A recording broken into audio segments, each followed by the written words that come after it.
Australian Open, then in Dubai recently, and here in Indian Wells this week, that he is so comfortable within himself now, seems to know exactly what he's got to do, perhaps feeling less pressure than last year when he'd come off that amazing 2011. The world really is his oyster right now, isn't it? It is. In 2013, he's played quite stunning tennis. He's been in sublime form, he's playing aggressively, he's fit, he's moving better than ever, and we can't believe we can say that, judging by how he was moving last year. But, you know, when you've done it before so many times and gone on these winning runs like he did a couple of years ago, won numerous slams, now he's #1 in the world for a long time, he's so confident, as you say, with what he's done and his preparation and how he's going to perform, and he just repeats it over and over again, and it doesn't look like he's ever going to lose. That was a little earlier on the practice courts. They'll be added in just a moment. Is he playing the best tennis of his career right now, Peter? Well, maybe he's close. He's very close. I mean, come on, give me a break. He went 6 months without losing a match in, 2011 was that? Yeah. So that what he's doing now is even in the same conversation with what he did then is saying a lot. OK, well, here is how Novak booked his place in this evening's semi-final.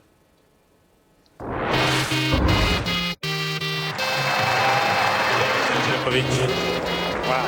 19-minute opening set. Can you believe this turnaround? Fabio Fognini. Now Djokovic ends up winning this match, but it wasn't the way he thought it was going to go.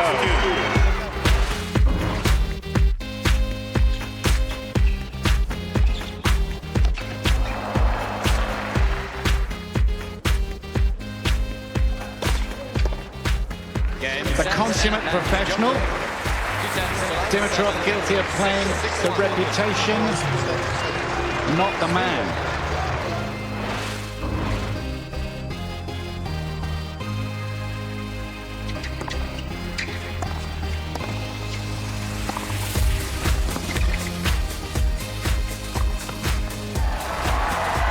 Djokovic fired up.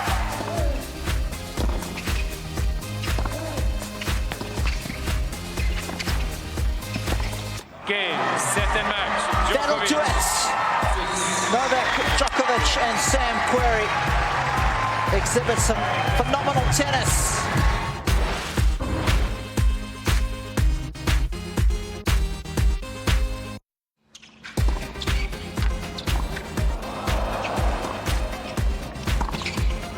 Oh, he's just so good. Game, set, match. It's a Djokovic drubbing. Joe Wilfried Tsonga dismissed rapidly by the best in the world. 4 minutes to see off Tsonga last night. The one interesting thing about his route through, Ross, is that at times he's been absolutely brilliant. We've had a couple of bagels, and then he's sort of come back down. So a bit hot and cold. Would there be any logical explanation to that? Well, one thing could be boredom. I mean, he's playing so well, and, you know, every single match that he's won this week, one of the two sets have been 6-1 or 6-love, which is, you know, amazing stat because he's winning so easily against such good players. But maybe he loses concentration. The other players think, gosh, I need to do something. I need to up my game. And they do it as well. So maybe they coincide with each other. But in the end, he's in the semi-final and he's been in great form. Presumably something he's got to guard against when he comes up against, you know, the best guys. But actually, as we saw against Tsonga last night, he appeared to go up to another level, Peter.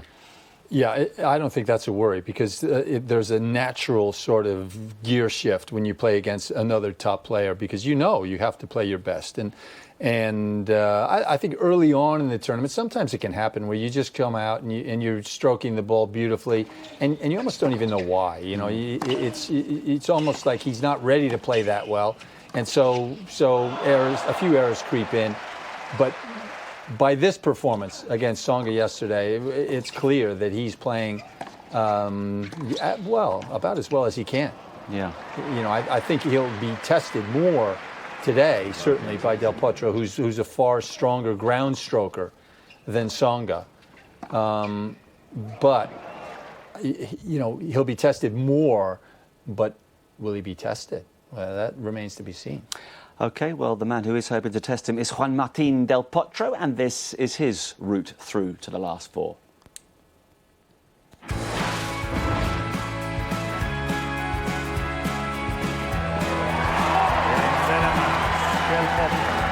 think that they were beating him. I got a big confidence for my next round.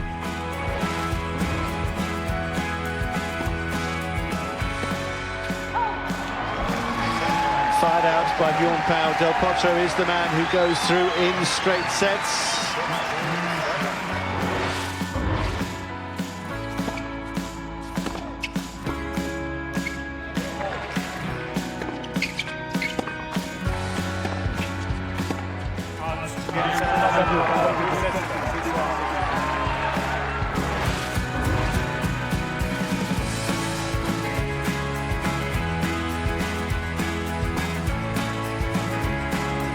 This is a familiar tale for Del Potro in big matches, his reluctance to come to the net.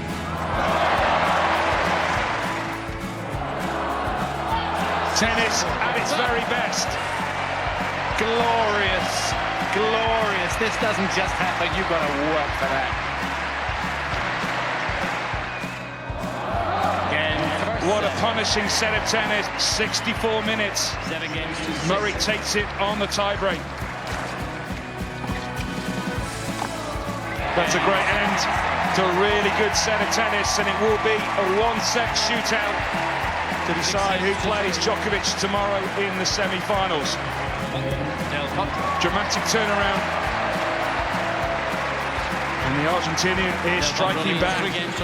He played a fantastic match to beat Murray for the first time on the hard courts, and it was the way he did it. A complete performance from the US Open champion of a few years ago. Yeah, it was a really impressive win from Del Potro, but this is the man now that he's got to set his sights on. Just a few moments ago, Novak walking out. A lot of the crowd have obviously gone towards the refreshment areas after that first semi-final, but they'll be back wondering if Del Potro can find some answers. Nobody has found any answers since Sam Querrey extraordinarily came from 6-love, 2-love down in Paris to beat him on the last day of October. Let's have another word with Leif, who is courtside. Leif, just before we look ahead to this match, from where we were sitting, Rafa looked mighty impressive once again. How good was he up close and personal?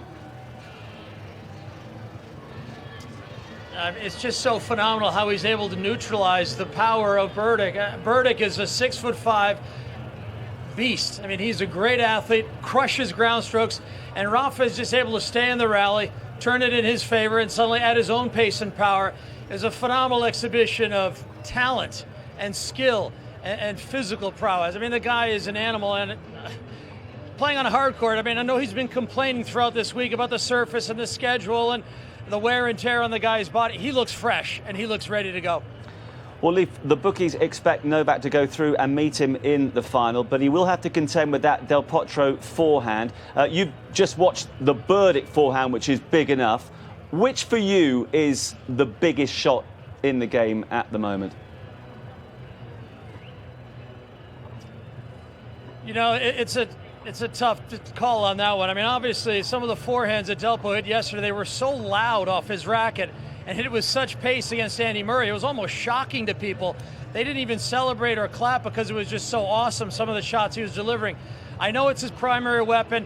He's come through this tournament a little bit quietly until he announced himself on the scene by beating Andy Murray.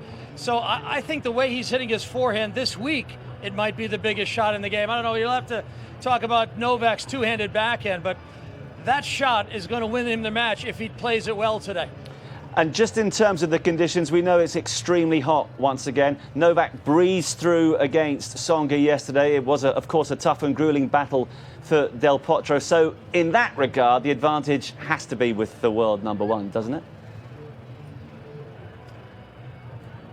I feel it is. However, Delpo played a very sort of self-controlled match. He managed his energy well. He seemed to have a lot in that final set against Andy. We'll see how he bounces back. Remember, last time, well, Delpo beat Novak at Wimbledon. Since that match, Djokovic is 47-3. He used that little setback as a bit of inspiration. Now, he hasn't lost a match this year. He might be going up against divine intervention with our new Argentinian Pope and all the connection it has to Juan Martín del Potro, who, by the way, wants to go to Rome so that he can meet the Pope. We'll see what happens. There's a lot going on court today. Should be a great one. Thank you very much, Leif. Yes, we did mention at the end of the match last night that the Pope would be pleased, but that perhaps he would have to say a few extra prayers for his man before this semi-final. Ross, do you give him a decent chance of causing an upset here? I'd give him a chance. I'd say a 20% chance. I think it's a very tough matchup.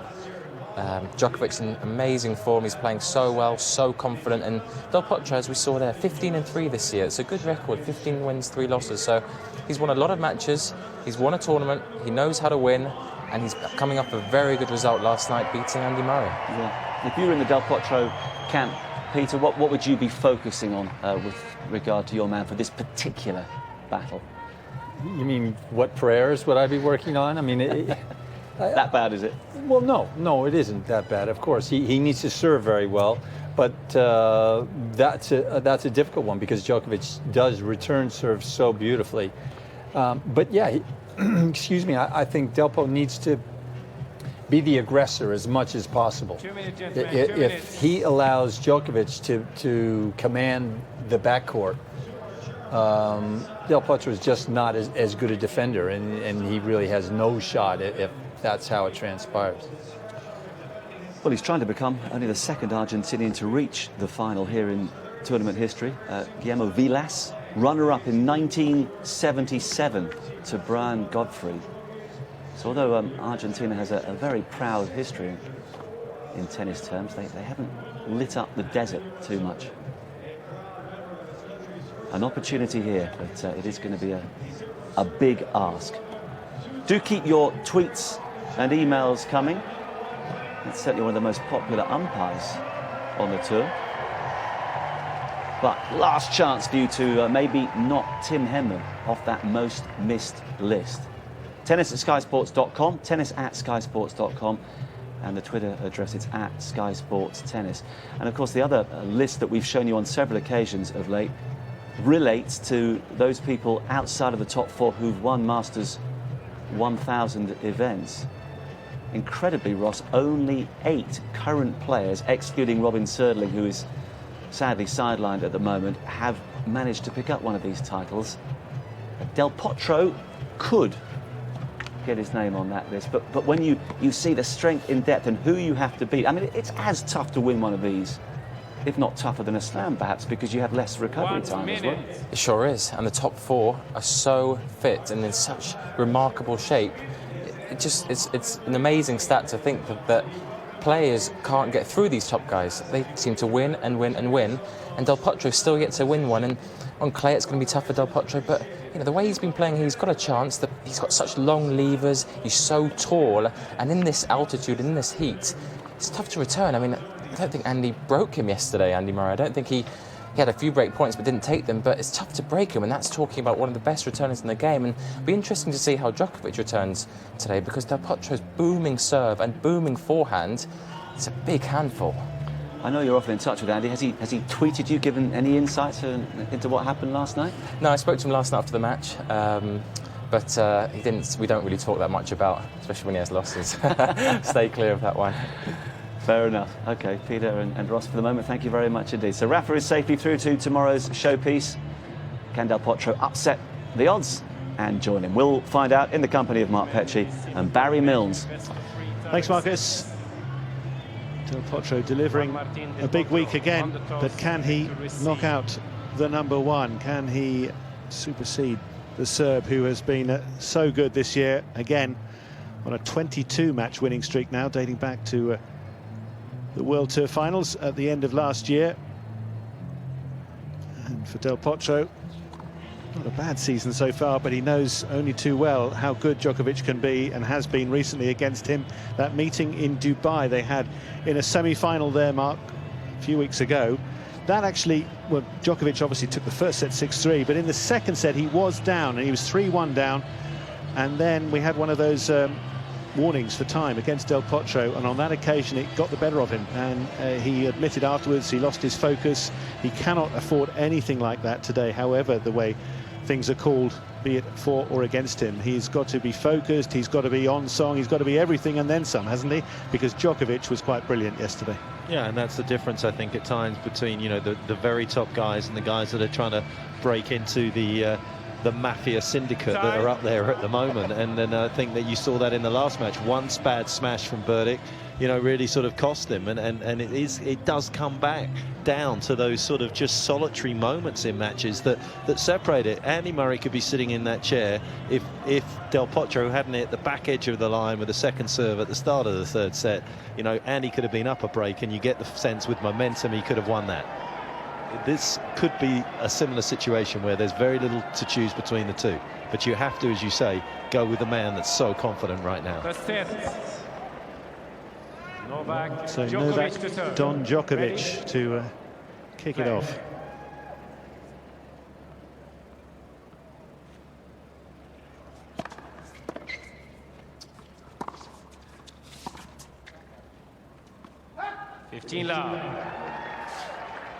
There was a smoothness and ease about the whole day yesterday, the way he performed. And Tsonga really left bereft of ideas once he'd fallen behind. To make a player of his caliber look as out of his depth as Djokovic did.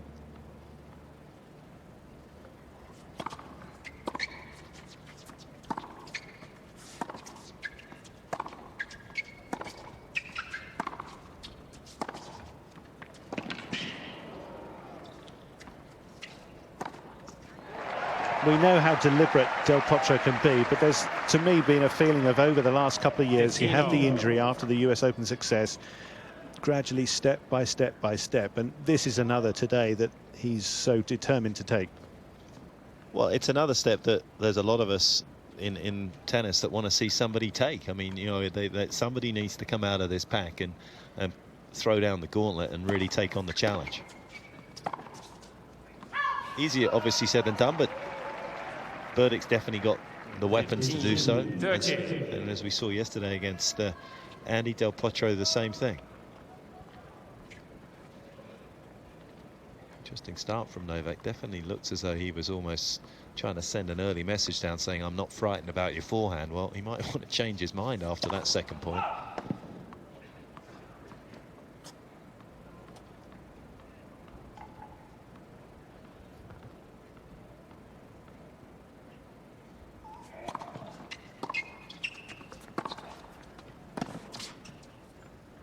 Very definite start from Novak, isn't it? It's I'm coming in that forward side. I'm going to make you have to cover a lot of width on that baseline. I'm not going to get into any patterns of play where you start feeling comfortable with the rhythm. You're going to have to cover the entire width of that baseline.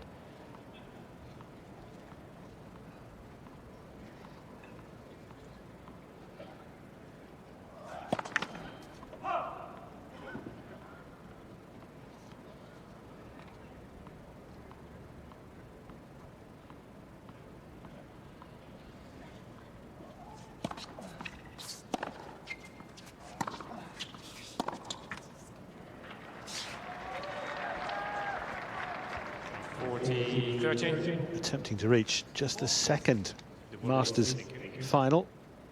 Del Potro, his 20th career final would be, were he to get through Djokovic. Djokovic, meanwhile, looking to reach a 24th Masters 1000 final. Holder of 13 Masters titles so far.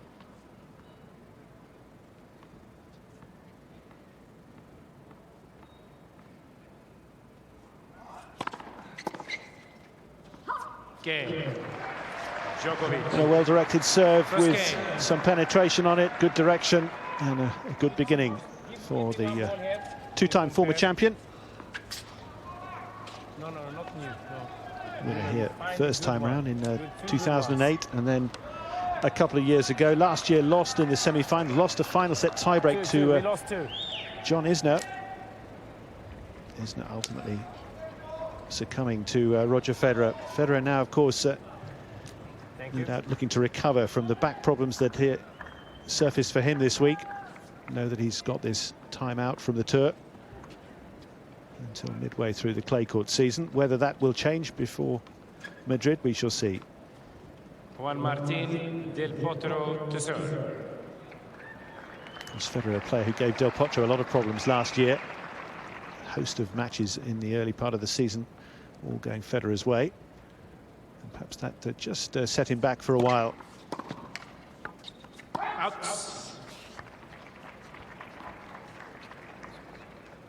15 love. But now the test, the first test of the Del Potro serve against the great return that this man possesses.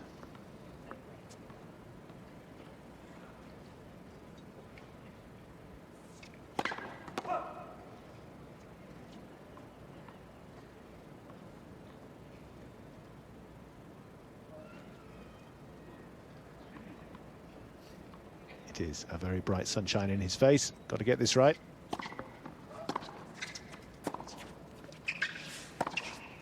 Yeah, and if you're Djokovic, you're going to use that to your advantage as well on a second serve, because it is so bright that if you can get that return back, and he can, almost better than anyone else, as quickly as possible, Del Potro is not going to really be able to react very quickly because of the brightness of the sun. So you've got to use everything that you can to your advantage.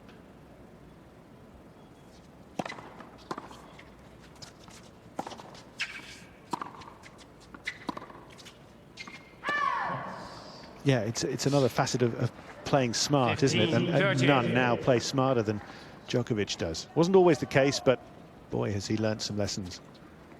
And he's certainly given a few out. Oh, yeah.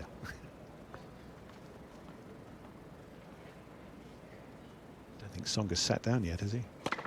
The hiding he received yesterday. Yeah. If that was the new plan, it was certainly back to the drawing board for the Frenchman.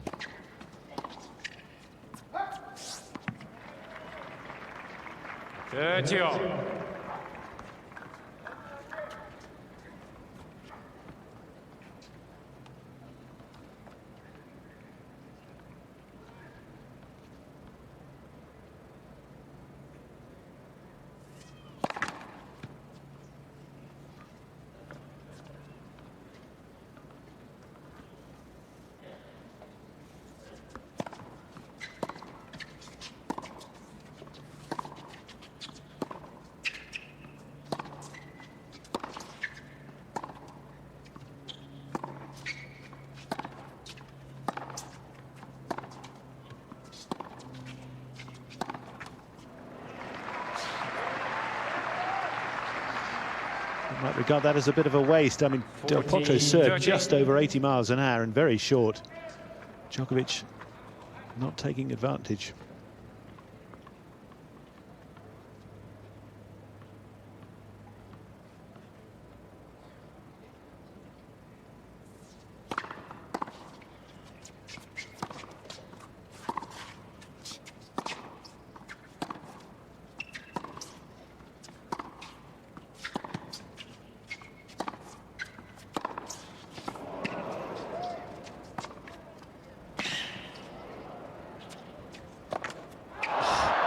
Oh dear, the same end as which we saw Burdick make a horrible smash in the previous match, and he cannot afford those kind of errors.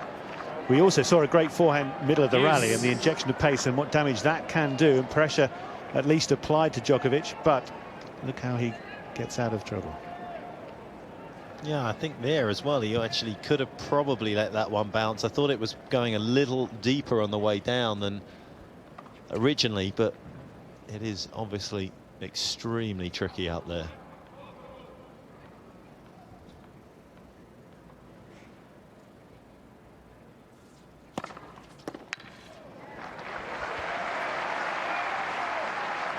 Good news for Del Potro, unlike Thomas Burdick, is that he has a chance to rectify the situation.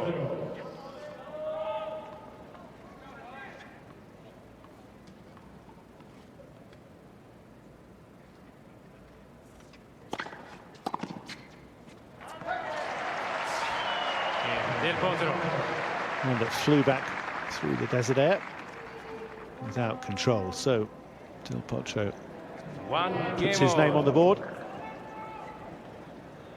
11th encounter. Djokovic has won 6 out of 7 they've played on hard courts, and the only time he lost one was that Davis Cup encounter a couple of years ago, and that's when Djokovic by then was pretty burnt out from the fantastic season he'd already had, and he had a shoulder problem and was forced to pull up in the middle of that match.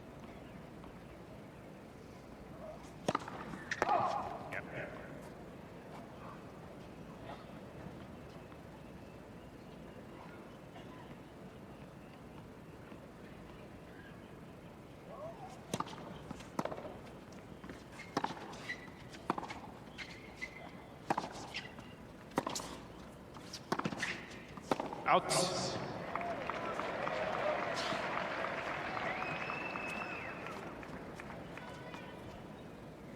Love 15.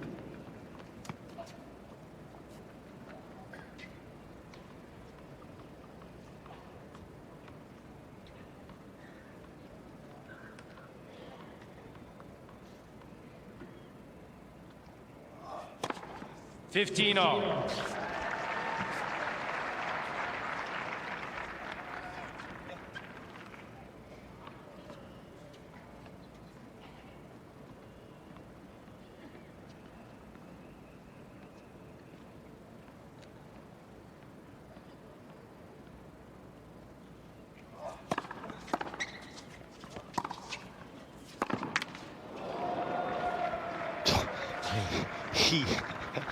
He has been hitting the ball off that forehand side so hard.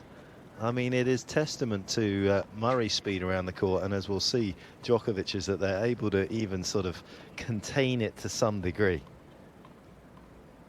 But I've been impressed with how Novak just hasn't been frightened to go in there. You know, tennis is like a chess match, and it is a process, and you wear your opponent down, and you make gaps for your winners at important moments. And certainly, as I say, in this opening sort of exchanges, he's definitely sent that message down, and it hasn't been subliminal. It's been very blatantly obvious. I'm not frightened of it. I might get hurt by it occasionally, but I'm not frightened of it.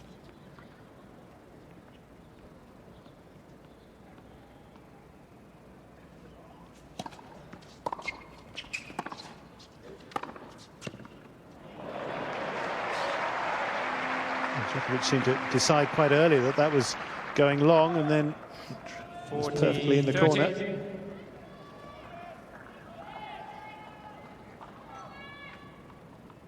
Yeah, no signs that the wrist is bothering Del Potro early on in this match. Saw him flexing it a little bit yesterday and felt as though that one of the reasons he sliced a bit more was because of it. Djokovic handles the situation in the end, and the Serbian fans happy with that. 2-1. 2 games to 1.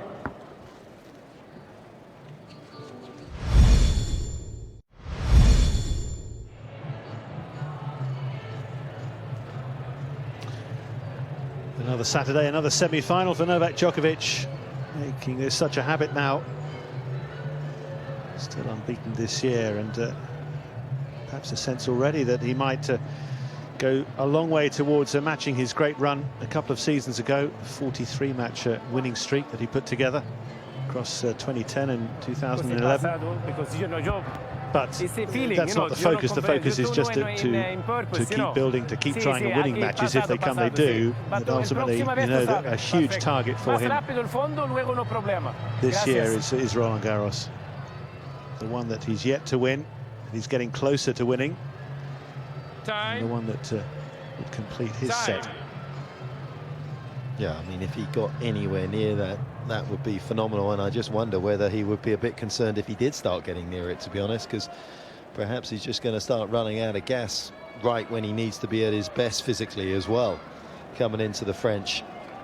He's certainly been at his best against Argentinians in the Masters 1000 events. Last loss to David Nalbandian from Argentina, all the way back in Madrid 2007, has won his last 11. I don't think it's personal. 15 love.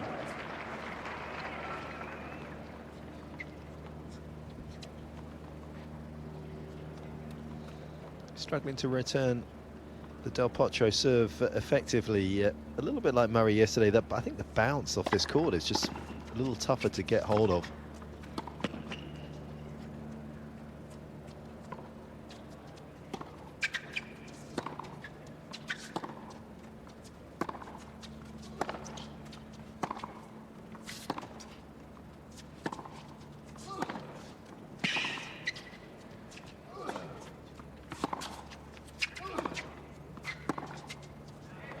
deciding that discretion was the better part of valor initially there. Didn't take on that bounce smash with anything more than a conservative play, but then once he got the forehand in play, he started to work his magic. Yes, I don't think you're going to be able to wrap the word conservative around describing his forehand for the rest of the match. Not the forehand, no. Just this. Yeah, this one. Yeah.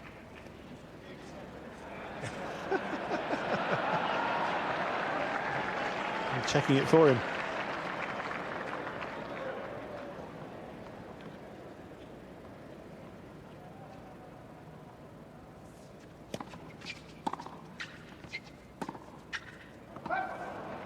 Thirteen, 15. Such a great player, Del Potro, so it's very tough to criticise him too heavily, but you look at that particular shot there, it was a pretty negative looking backhand off what was not a great return there from Djokovic.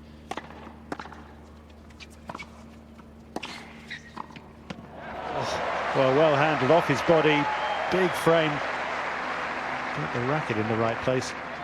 And you just wonder whether he just needs to incorporate a little more of this. Here you see how his right leg comes right through there, carries his momentum into the shot, and he does do a lovely job on the net more often than not, but he never looks as confident perhaps as he should do in that transition play.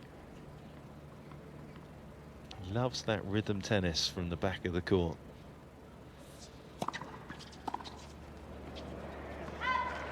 Del Potro.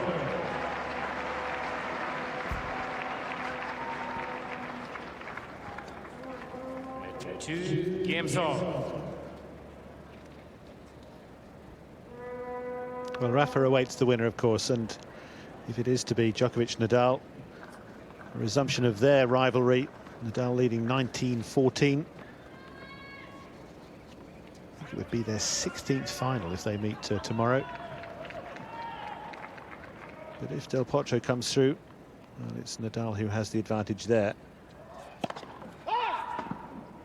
But interestingly, on hard courts, 3 wins apiece between the Argentinian and the Spaniard on hard courts.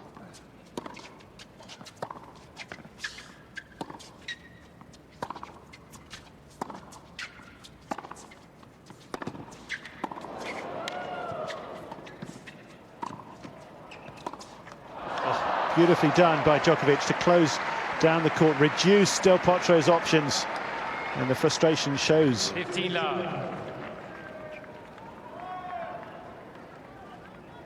And the way he just unloads here, and look how this just comes back.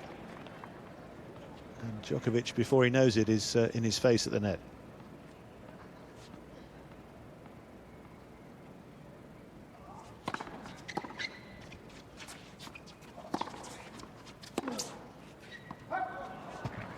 Love.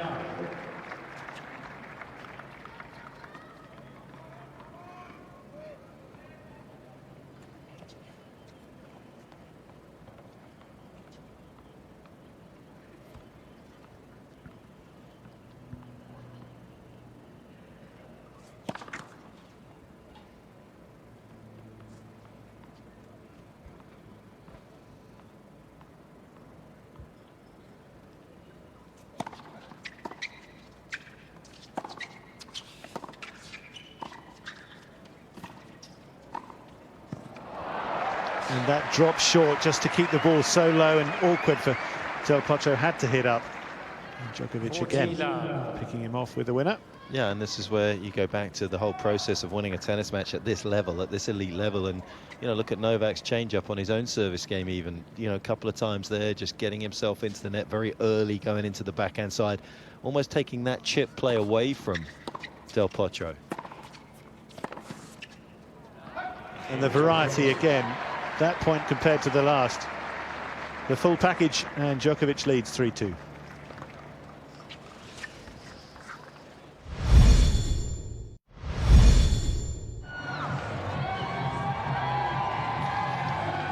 A sunny Saturday afternoon in Indian Wells, and the crowd in their great spirits here, watching Two of the very best in the world.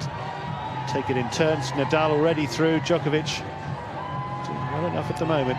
No hint of any weakness anywhere on either side. They've been very similar so far, but testing each other out. Del Potro about to serve again, 2-3.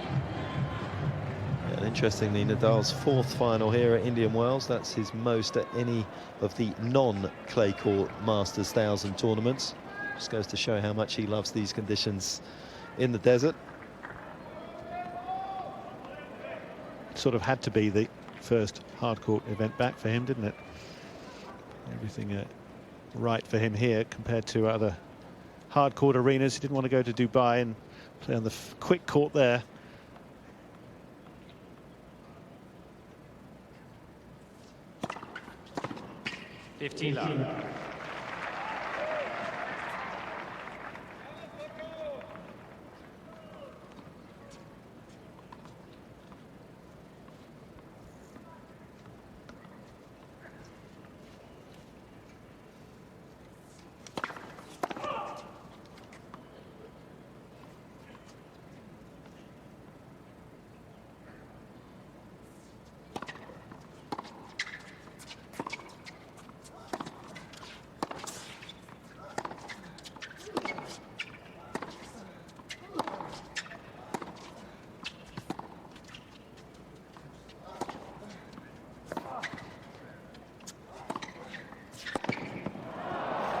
That was maybe the shot that Andy didn't hit as well as he would have liked yesterday. The forehand in the backhand corner up the line, and because he didn't hit it so well, Del Potro didn't have to guard against it as much, but I don't know if he's going to get the same luxury today against Novak.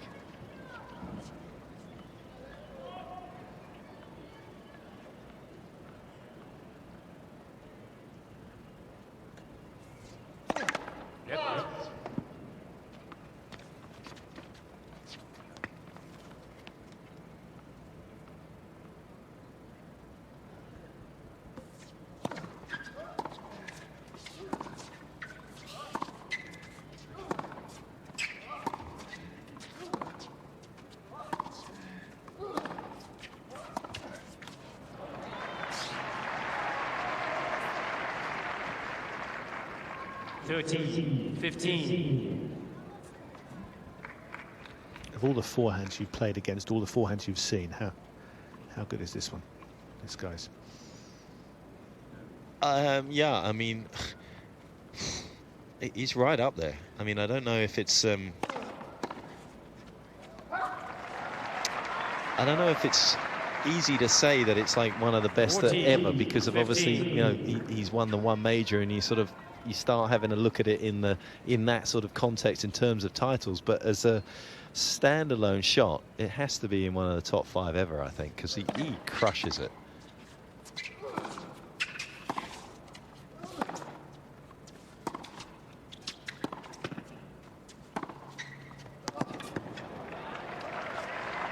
I mean, in terms of power, obviously with the modern rackets, the strings, everything, it's right up there with the speed. There's none quicker, is there? I would say it's tough to say that anyone's hits it as quick. I would say that Sampras's forehand was big when he really did go for it, because he had a very sort of flat swing through the ball as well.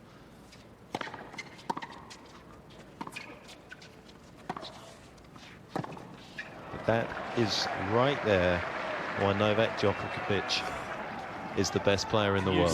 His change of direction on that double-hander is just magnificent. So much disguise, but yet he's still able to produce so much pace as well.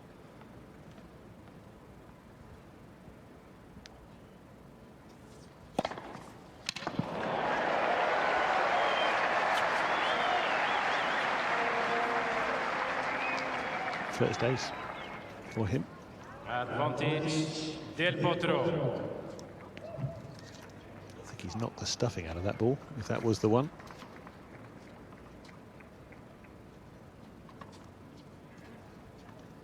His greatest fan, Yelena.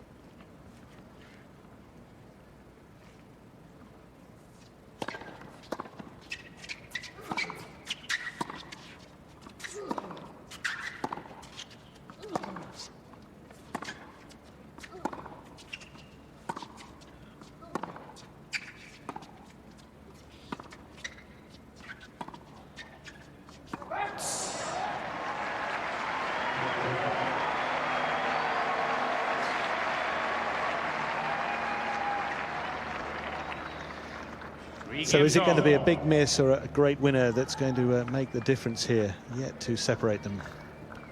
Yeah, and interesting that Novak there trying to introduce the slice backhand into things. Obviously the tall man trying to get him down low, keep him a little quiet on the ball so that he can't lean on it. Hit it with the sort of venom that we've seen so far.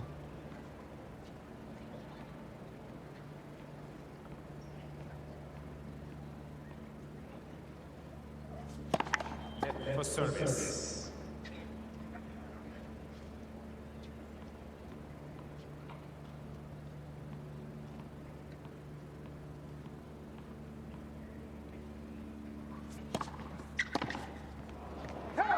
Interesting yesterday, and he didn't really use his slice backhand particularly to pull Del Potro off the baseline, hit it short into the backhand box, or even go to drop shot. Now, maybe here in Indian Wells this year, particularly with the courts being as live as they are, that it's quite difficult to do anyway, plus the power that Del Potro was hitting it at. But obviously, if you do use that slice a few times cross-court, he can't hit it as hard, and so maybe you can just bring that into play a little bit more, because going toe-to-toe with Del Potro this week has proved difficult for everybody.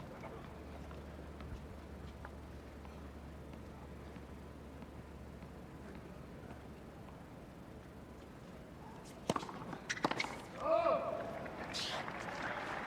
13-15.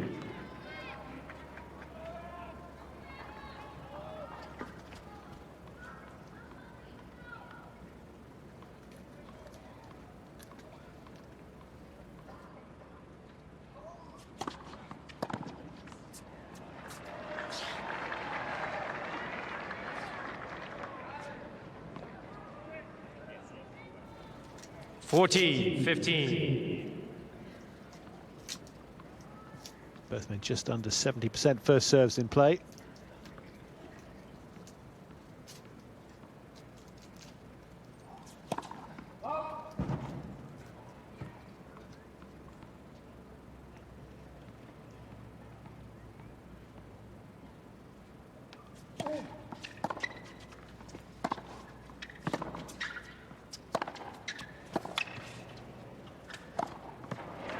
Djokovic taking his turn to inject some pace with a very crisp forehand. Perfectly judged flight over the net. 4-3. Djokovic leads 4 games to 3.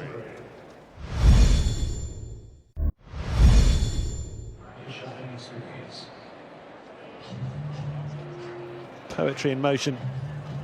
The world #1 finished the last game with a beautiful forehand, and that shows you how he does it. Great rotation. Look at the still head though as he hits the ball and follow through to the target.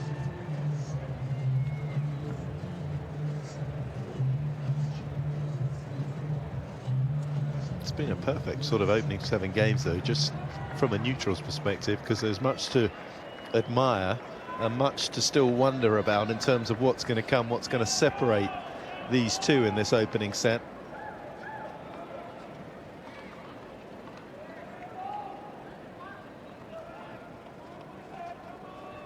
Can it be something as simple as new balls, where the balls just travel a little quicker, somebody offering up a few more unforced errors?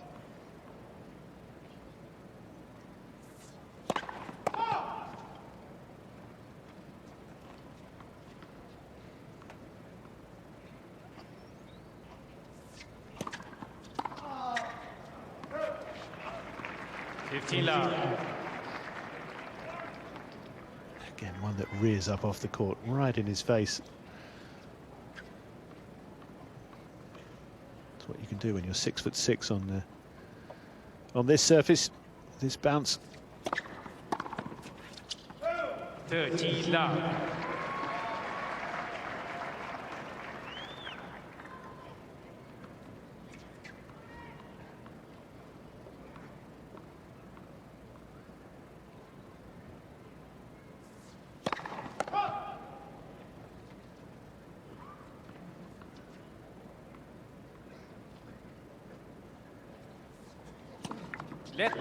Second service.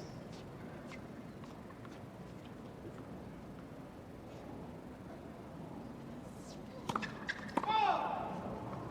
13-15.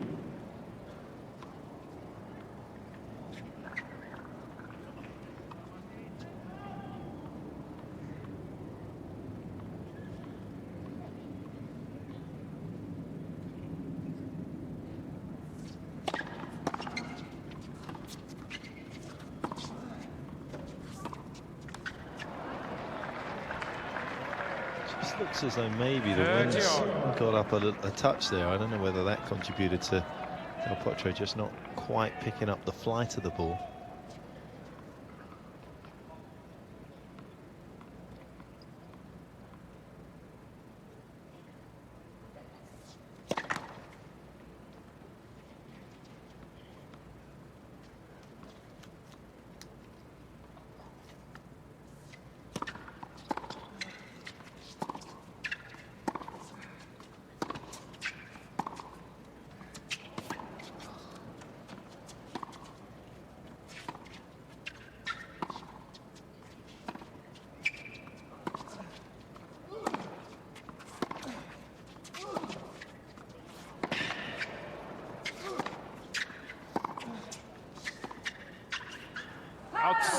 Just floats wide, and it's red alert time for the Argentine. Break point for Djokovic. 30-40. At some point it was. I think Djokovic almost stopped at one point, thinking he had hit out up the line, and then carried on, and now has this opportunity.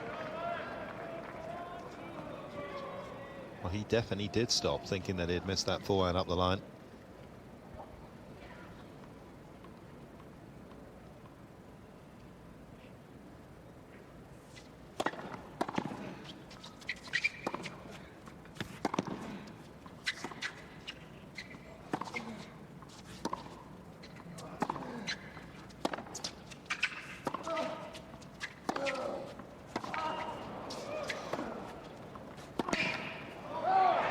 Djokovic unable this time to bring it back in play. Del Potro had to hit mighty hard and work very hard as well to get around that and do the job to save it.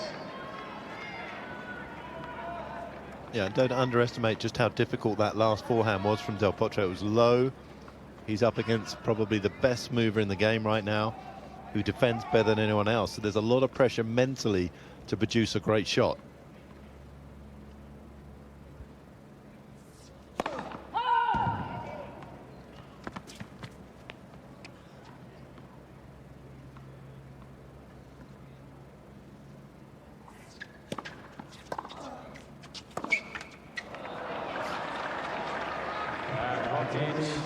It's been an untidy game, and that's why he's so frustrated right now.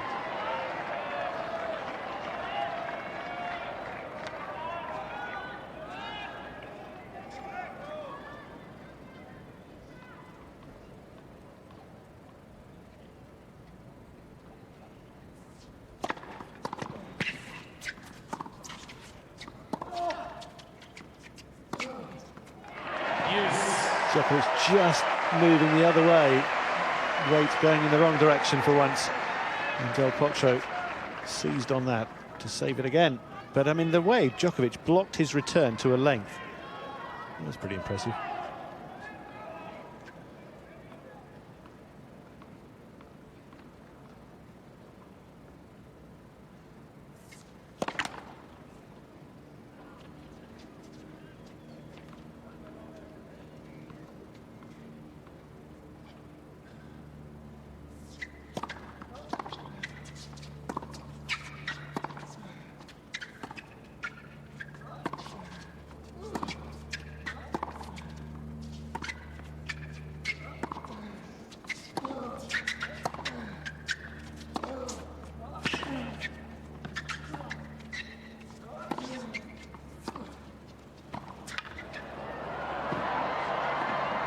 Genius.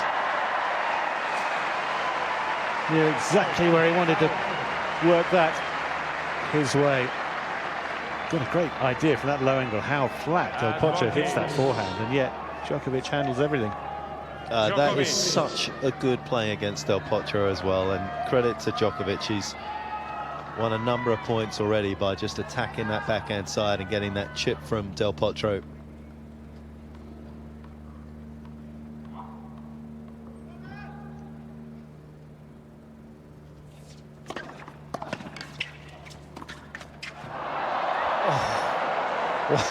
Somehow he worked it back over. Well, he's got friends in high places now, hasn't he? Oh, yes, of course, forget him. He could be unplayable. Shall we give him the Rome title now? Might as well, yeah. I mean, might as well get that off the calendar.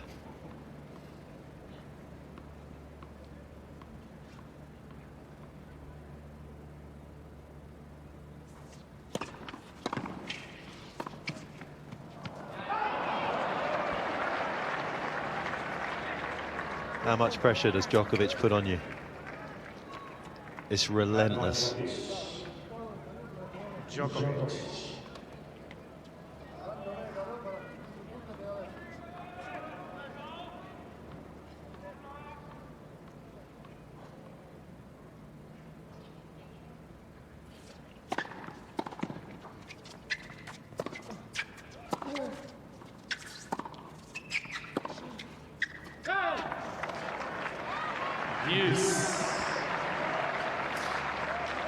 One not up to his very, very high standard there. Almost put a little too much pressure on himself to get it on the backhand side of Del Potro, who's so worried about the forehand.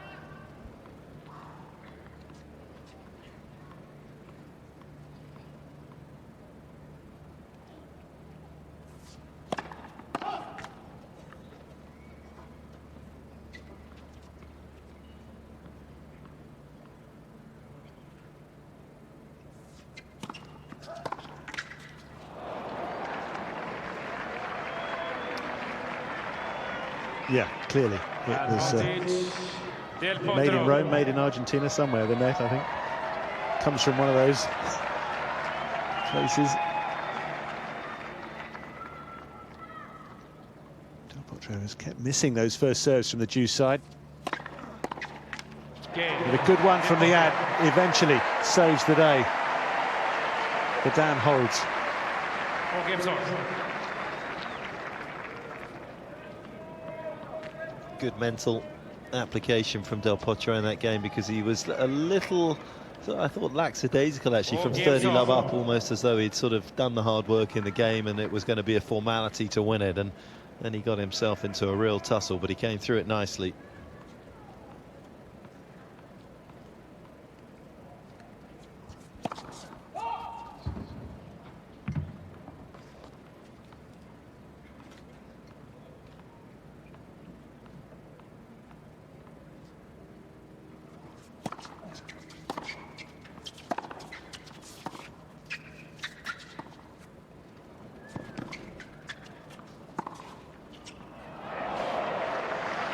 Just clinical. The ability under pressure to put that in exactly the right spot. I like that shot against Del Potro. I don't think Andy went there often enough yesterday. He's not as effective up there as he is when he's just wailing away on those forehands at the back of the court. Clever tennis.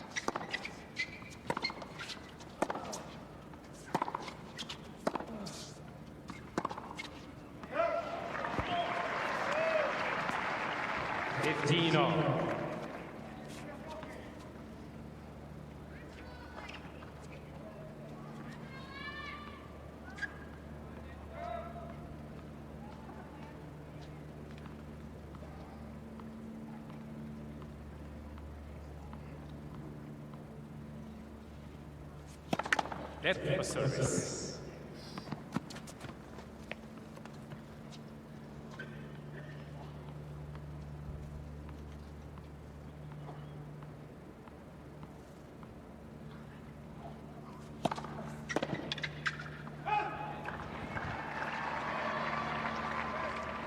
Thirteen, 15.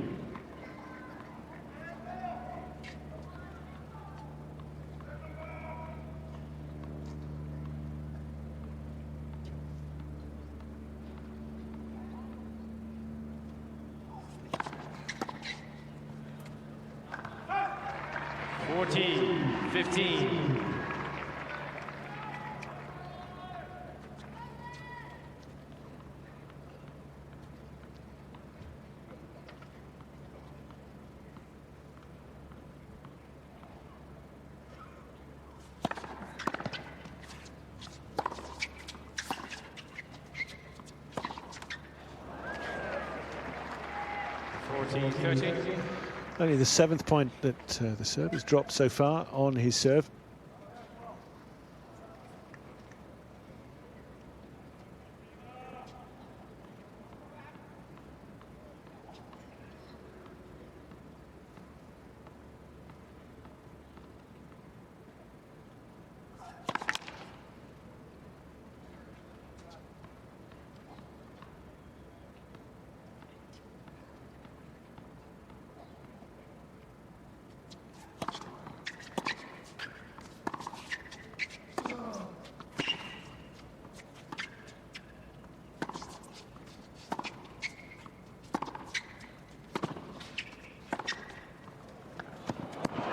taken out of position again and put right out of the picture there. It's 5-4 Djokovic in this first set.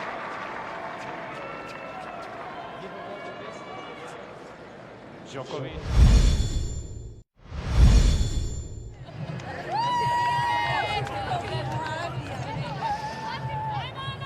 Well, a great day for the fans, weather-wise and tennis-wise. They've already enjoyed Rafa's success, his progress to another final. First hard-court tournament back, and he's through to the final. He said apparently to the crowd, well, it's a big surprise. The comeback is something amazing for me.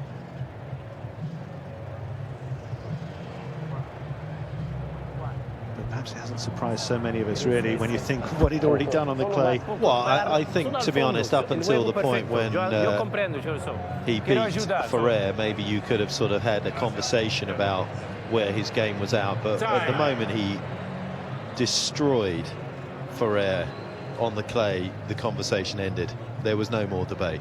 You don't beat a guy like that on clay that comfortably if you're not back completely. So yeah, I don't think it's a surprise whatsoever here in a place that he's played so well at. So he has a genuine chance of obviously winning this tournament, no matter who he plays in the final. Right now, it's unsure. Del Potro has done a good job of keeping this opening set as competitive as he has. A little trickier with the sun this end. Novak will try and take advantage of that. Not breaking the rules yet. Potro.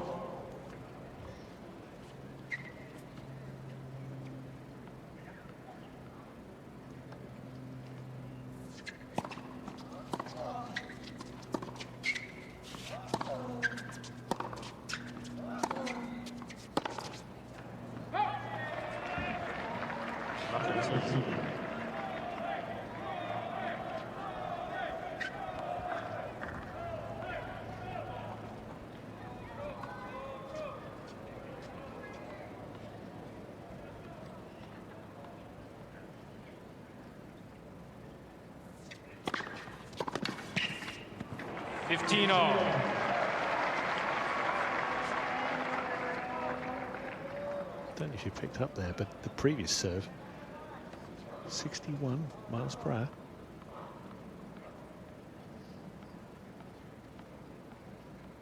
I think even Del Potro could walk quicker, or maybe not.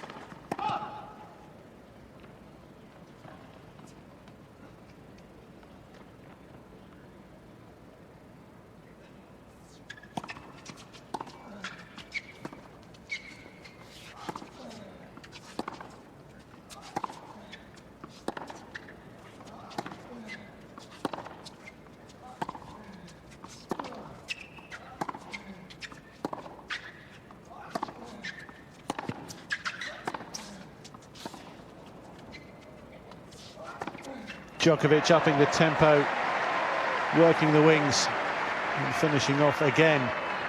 And something to spare there. Threatening now to take this set.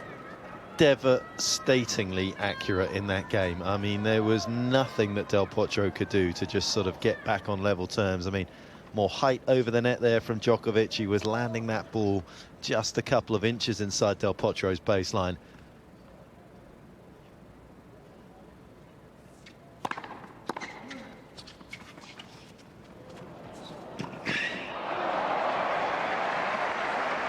It was a risk, it pays off. 30.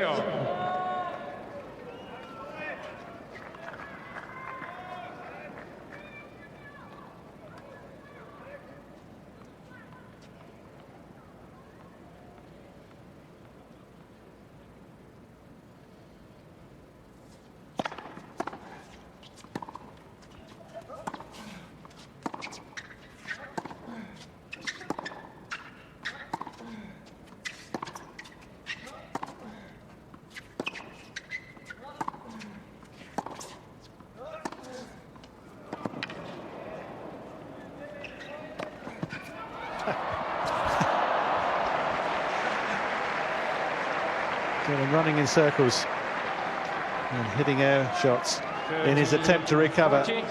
Now he faces set point. Well, they might want to run a smash clinic at the end of today, because we certainly haven't seen too many good ones, but at least from Novak's perspective, it got what he wanted, and that's a set point.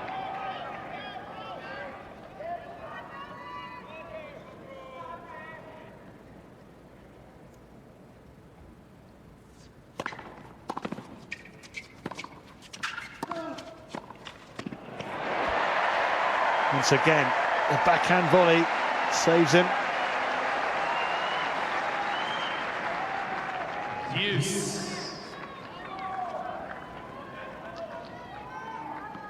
Well, credit to Del Potro there for coming in.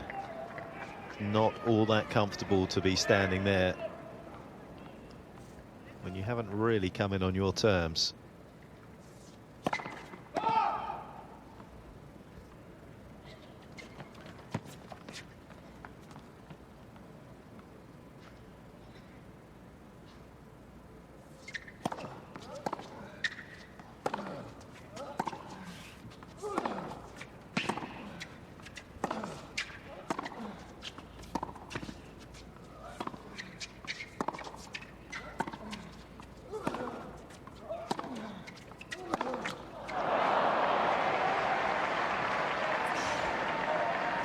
Working so hard, you could hear the extra grunt from both of them. Coach Franco Devin looking on as his man faces set point number 2.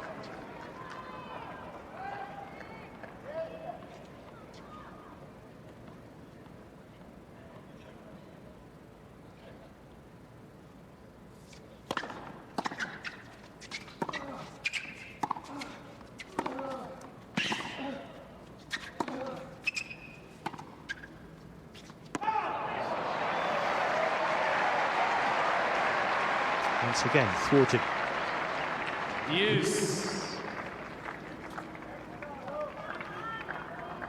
But he's getting so many returns in play, even if they're not offensive returns. He has such skills thereafter to still apply pressure.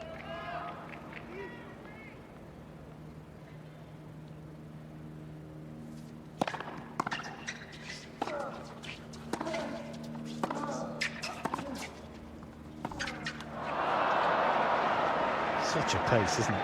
Yeah, I mean, it's a big forehand, but the speed, the swiftness of which Djokovic gets himself around a tennis court is absolutely breathtaking. Yeah, it was the pace of movement, not the pace of shot. It was just sensational again for the third time. Keeps knocking on the door to break through this for the set.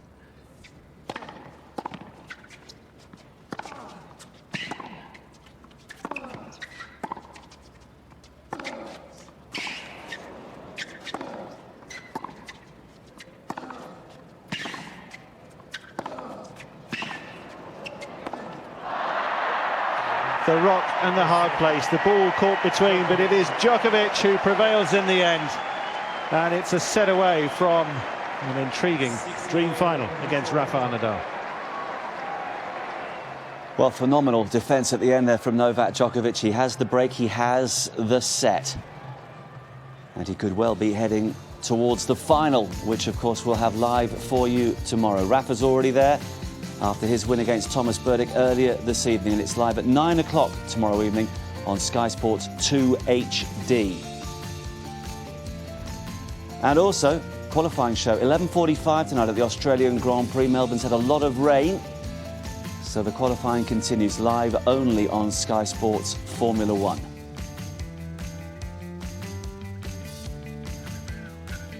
No sign of any rain in Indian Wells. In fact, the heat is becoming even more oppressive. And Leaf, bearing that in mind, with Del Potro now a set down, having had that grueling match yesterday against Andy Murray, just how tough a position does he now find himself in? Yeah, it's, I mean, Novak is playing brilliant tennis. Delpo hits the ball harder. Djokovic is a step faster. We've got a southerly breeze that's blowing across the court this way, and it's very hard for Delpo to hit through that pace. And, you know, it just seems like Novak has got a little too much right now, too much in his feet and in his heart. I mean, this guy is just amazing how he covers the court. And Leaf, I think just looking across, Del Potro also now is getting some treatment for his foot, so it's getting even harder for him by the second. Well, you know, with these incredibly high temperatures here in the desert, a lot of players are concerned about the heat up getting through their sneakers, getting into their toes and causing blisters. It's happened to a number of guys throughout the week, so it is a concern for the players because it is hot out here, and that court probably up to 115 degrees. It is really another scorcher today. Of course, you're feeling very smug. You tipped Novak at the start of the week. Here he is, closing in on a place in the final. Can't keep the smile off your face, can you?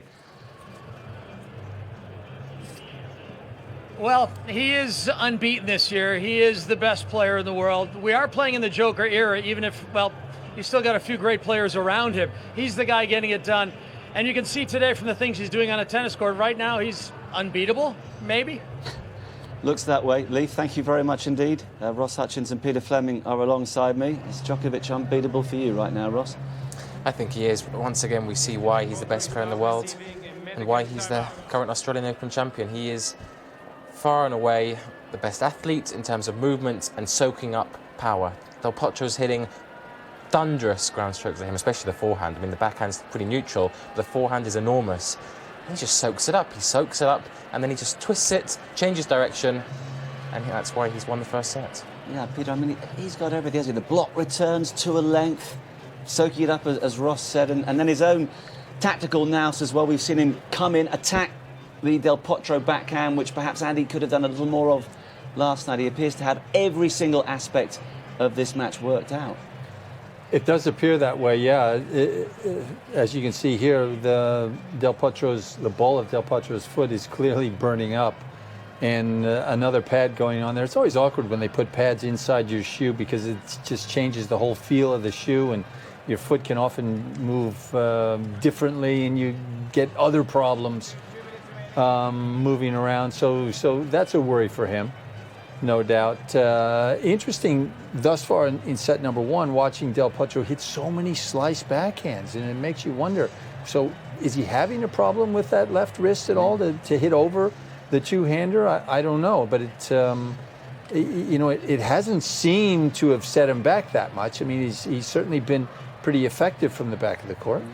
Well, he has said in the press that he has got a problem with the wrist. I mean, it's strange because he was adopting the tactic as well against Murray yesterday, Ross, and then suddenly he can change it, and you think, oh, well, maybe it's just a double bluff. Well, we don't know. I mean, it's so abnormal to see an Argentinian player use the slice. You know, when we think of Guillermo Correa and players of this, Mariano Puerta, they don't slice very much. And Del Potro is such a big player. He's got such strange technique, but such effective. He's got that continental forehand grip, the big backhand, the enormous forehand, let's call it that. And he's then got this delicate little slice, but Djokovic has been very clever in sneaking in a few times where they're in this cat and mouse slicing game to each other, backhand to backhand. Before you know it, Djokovic at the net, playing little dinks and showing his vast array of class. And not only is he a tactician of great quality, but he knows how to win, and that's what he's doing at the moment. Yeah, well, we just saw the head-to-head record, and of course Djokovic has won the last four. We should remember, though, that Del Potro found himself a set down last night to Andy, lost that grueling first set in a tie-break, came out really hard at the start of the second, and obviously that's exactly what he's got to do now. Do keep your tweets and emails coming. Time is running out. If you want to affect our most missed list, which player do you miss the most who's retired at any stage in the Open era? It's tennis@skysports.com, and you can tweet us at Sky Sports Tennis, and that poll will close at the end of this match, and we'll reveal the winner at some stage during our coverage of tomorrow's final, which at the moment looks like being Rafa against Djokovic, unless the guy in our picture can get himself together, sort out these running repairs, and find some inspirational tennis in this brutal heat. Peter, Leif mentioned the southerly breeze, I think he said, that's coming across, which is obviously just making it feel even worse. In terms of heat around the world, how tough is Indian Wells to play? And it's dry heat, isn't it, which must be a bit of a help for the players. You know, when it is hot like that, it's difficult no matter what. It's nothing like Cincinnati. There used to be a tournament, or Cincinnati, Washington, Indianapolis, Louisville. All those places are just brutal. They're like playing in the jungle, you know. So it's nothing like that. Okay, so we'll have no excuses from these two. Just on with the second set. Back up to the box, and Mark and Barry. So many matches these days played on his terms. Djokovic, again, in command, it would seem, of his destiny today. Second set underway.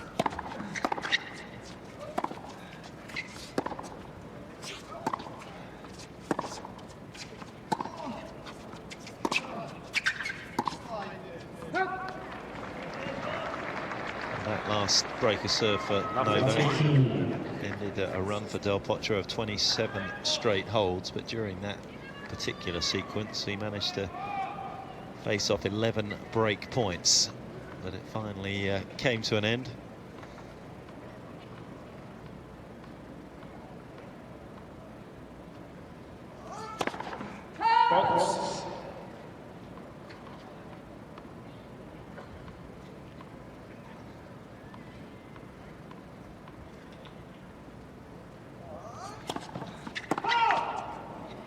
Maybe the delay for treatment has just thrown Novak off his rhythm a little bit here.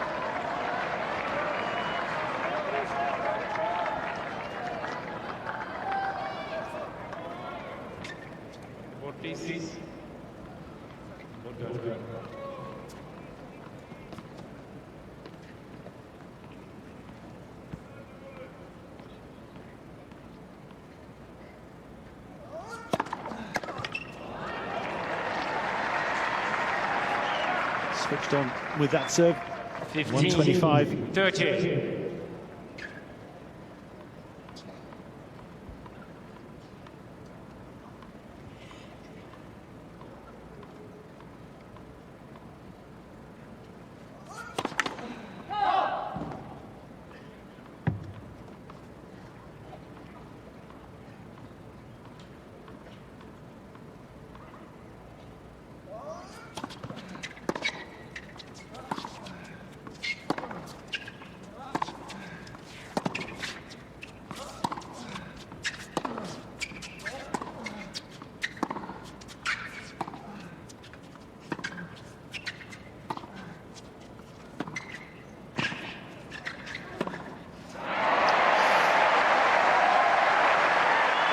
Djokovic has volleyed really well this week, but he was forced into a tough one here.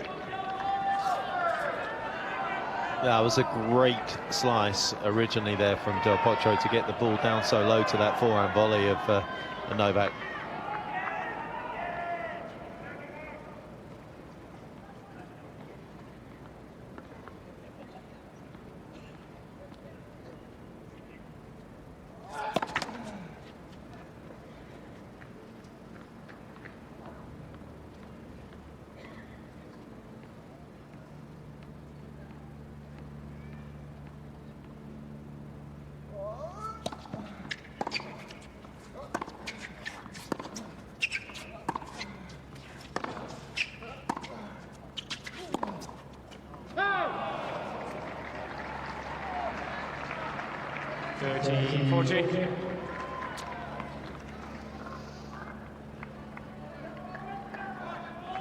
He knows how vital these are, these precious points, rare jewels for him.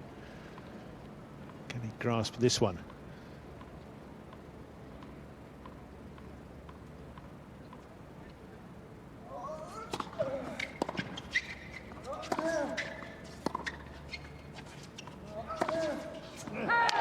He's handed it.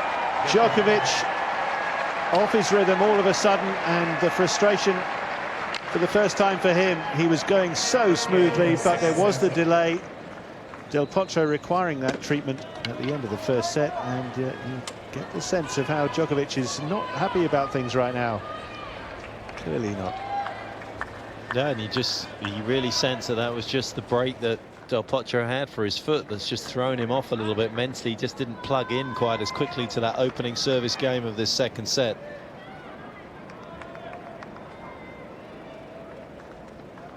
He's angry with himself, I think, and that's probably the only positive that he can take out of this, because he's going to re-energize his focus on getting right back into this. He worked so hard to get that breaker serve in the opening set right at the end of it, and instantly Del Potro has a lift.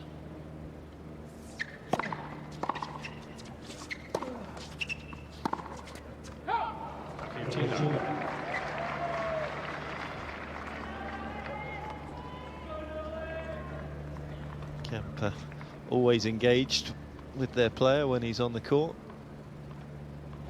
Doing their bit just to get him back focused, positive. 15-0. Of course, yesterday Murray went off after the opening set. It was a fairly torturous affair in terms of the length of time and the effort that they put in, but he went off, came back out in his first service game. The second service game of that set was a loose one by his standards as well.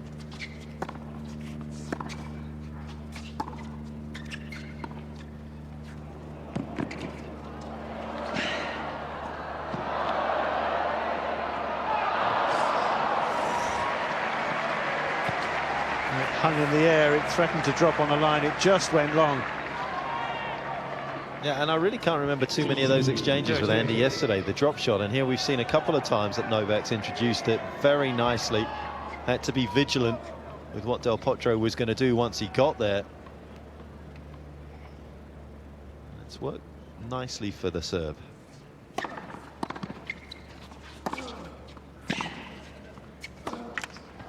Well, that for me is the shot that wins him so many points against so many players, but perhaps more so against somebody with the sort of velocity of shot that Del Potro has off the forehand. That open stance backhand that gets himself back into play so quickly. Remarkable shot.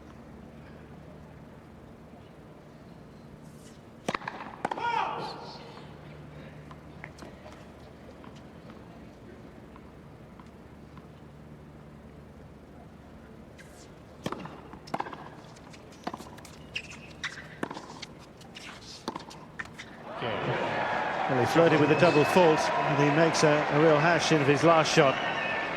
And by his arrows, but also the force of will on the other side of the net, Djokovic is very quickly back on track on serve. And do you know what was the most impressive thing is that he took full responsibility for that opening service game of his. He didn't look at anyone else, he didn't blame anyone else. He was frustrated outwardly, took it out on his racket, not terribly, pulled his shirt, but he got straight back to work.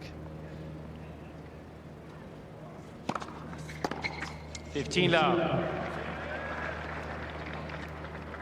And that kind of message that it sends to an opponent, you know, okay, you broke me, I slipped up, but I'm right back at you. Huge.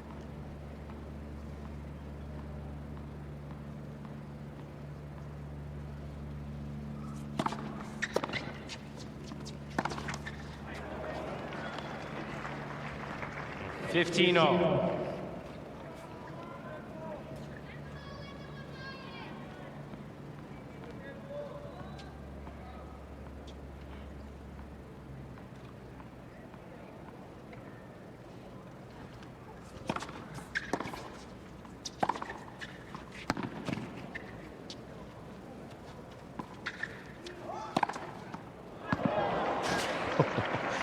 Close.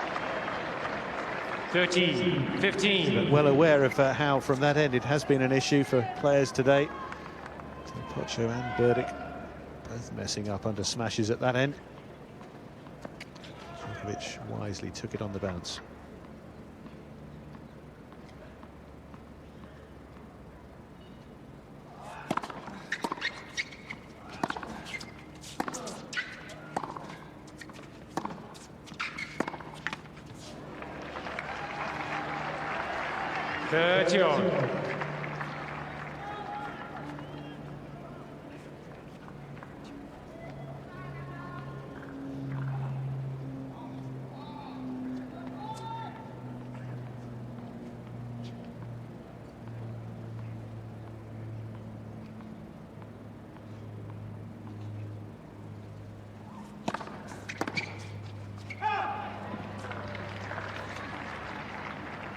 $40-30.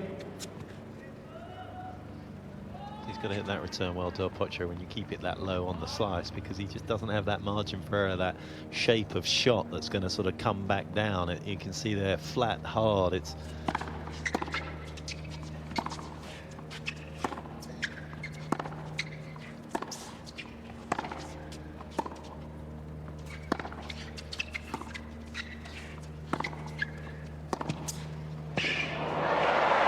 for once.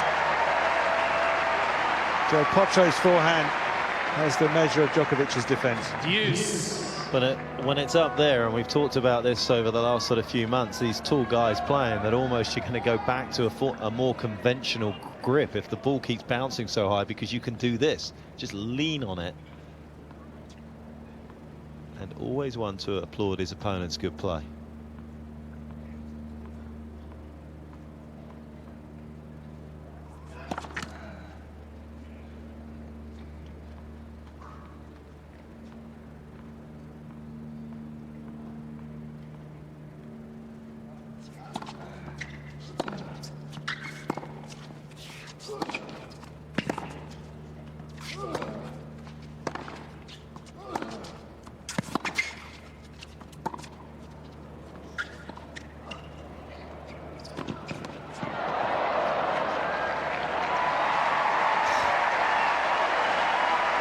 He came back yesterday to beat Murray from a set down. He's getting better as this match progresses, I think. Del Potro. Djokovic is finding him harder to handle now. That was a surprising choice of shot from Novak, really. From where he was, up high, to carve that low and as tight to the net as he needed to, was asking a lot of his even considerable skills.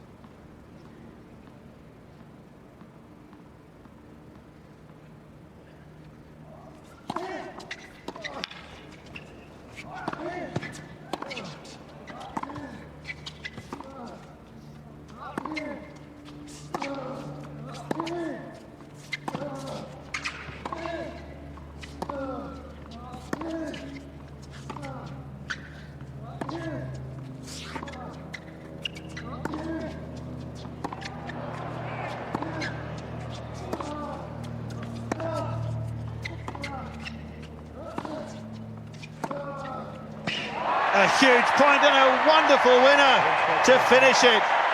Del Potro breaks again.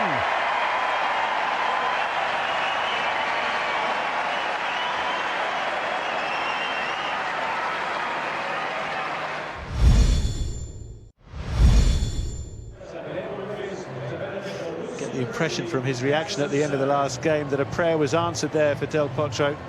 Just look again, the distance they run in this point. And how it finished, it was as if he was staggering, so tired, and just a hit and hope shot. And what a shot it proved to be.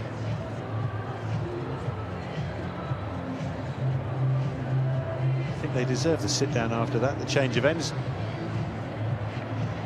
That there, you thought that was where Novak was going to take sort of control. Then you felt as though Del Potro was there. Time. Nobody able to sort of finish it until he just almost had no other choice. He's almost punch drunk there. It's like two heavyweights have been slugging each other for 15 rounds and not quite sure where they are. Well, where he is right now is back in front in this second set. A break up, 3 breaks in succession since this set began. So 4 in total in succession after Djokovic broke him to take the first set. Just going to see just how Del Potro is going to be able to sort of recover from that sort of last point. Is he going to be able to recover quickly enough, bounce back?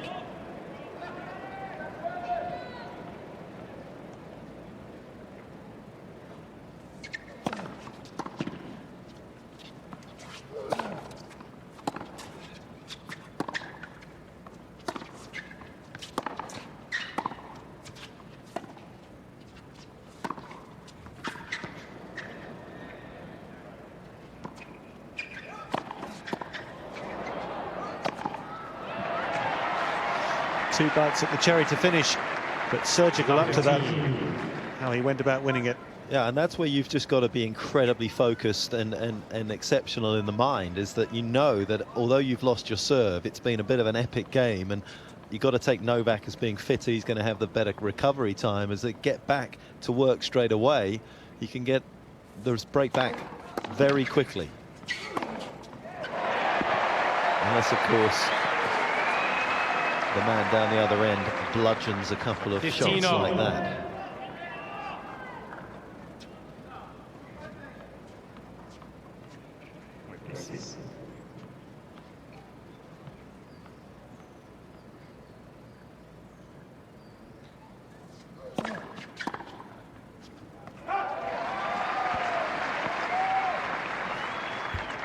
13-15.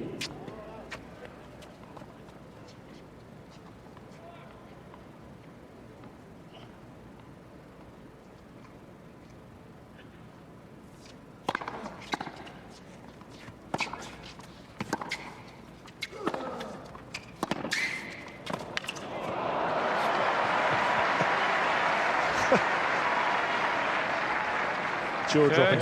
How good he is.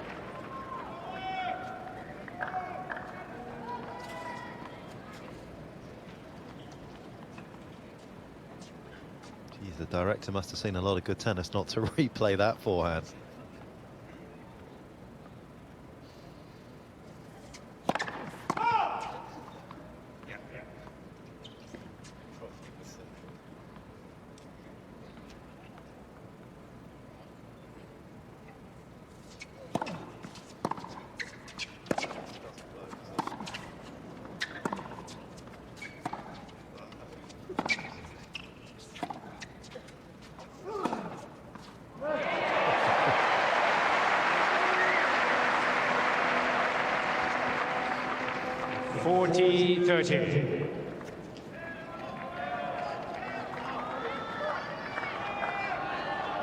Sense that Novak needs to perhaps open up the court again as he did at the start of the match, try and find a few more backhands down the line.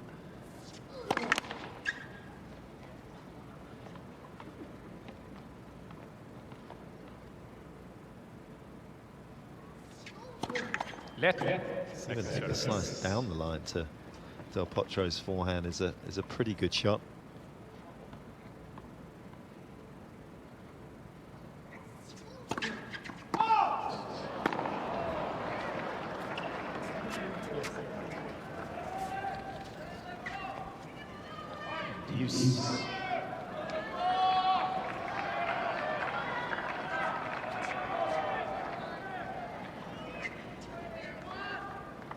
Frustrated by the let cord beep of the technology beforehand. Djokovic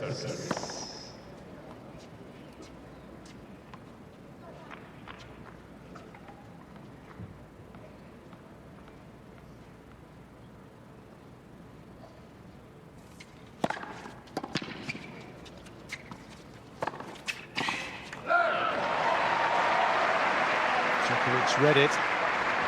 Made his move well, just unable to middle it. Del Potro.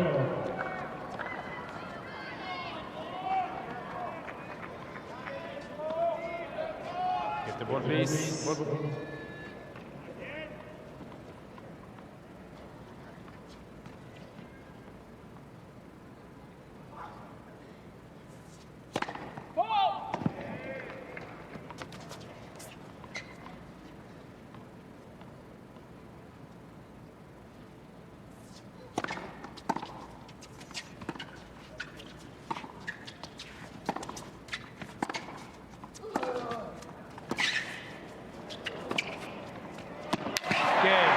Not even Djokovic can get onto that.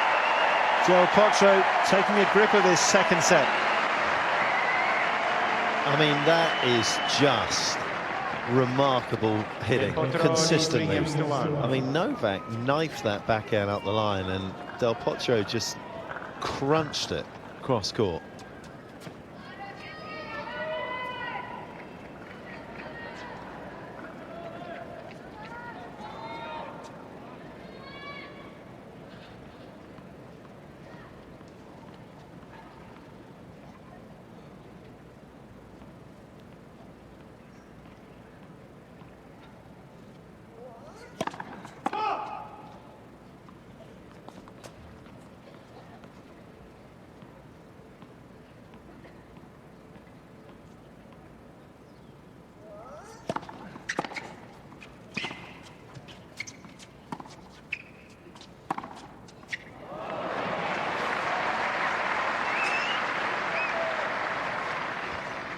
It's such a trusty part of his game. Yeah, I don't know what you'd hang in the Hall of Fame. You know, if you only got one shot that you could sort of put in there from any one player. You know, Rafa's forehand down the line for sure. Nail that one up there. But for Novak, is it his return? Is it his backhand down the line? Is it his movement? 30 love. I mean, not that Nadal doesn't move great, but you kind of feel with him that there's three there that are almost on that level.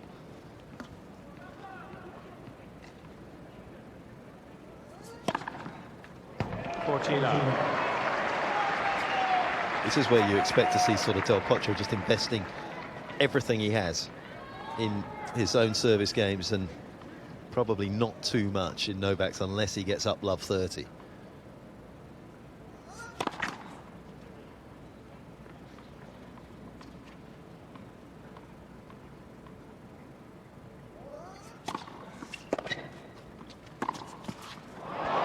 Of course it did. Landed right in the corner. A much easier service hold this time for Djokovic, but it's Del Potro with the advantage at the moment.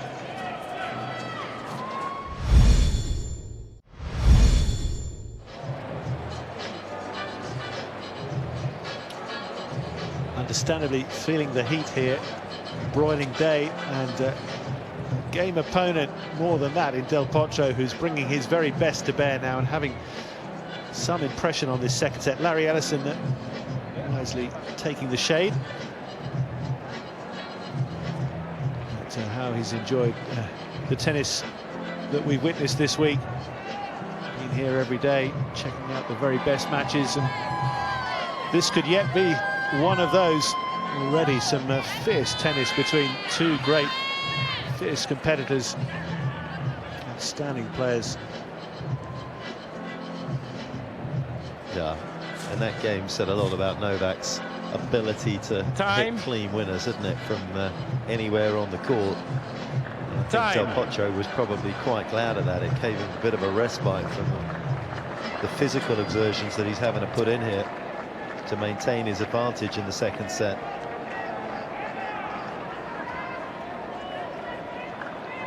How fit is he? Well, he's played a lot of tennis this year.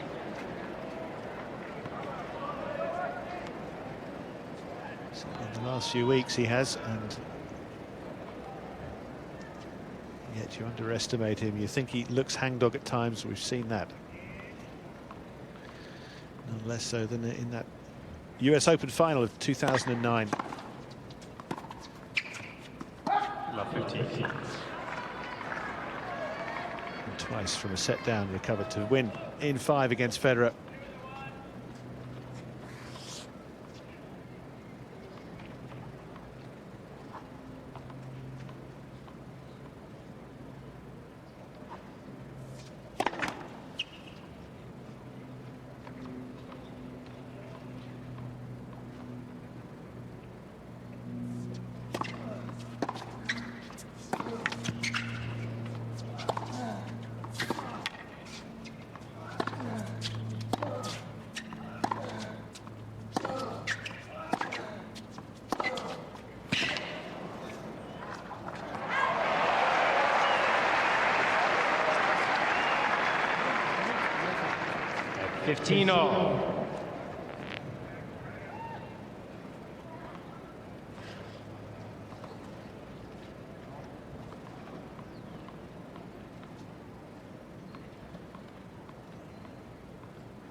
You bet that is 13, in your consciousness 15. When you start playing rallies after that, when somebody hits a forehand as hard as Del Potro just did.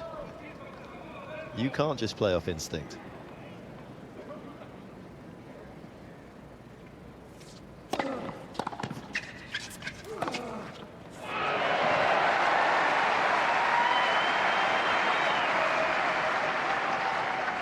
$14, 15.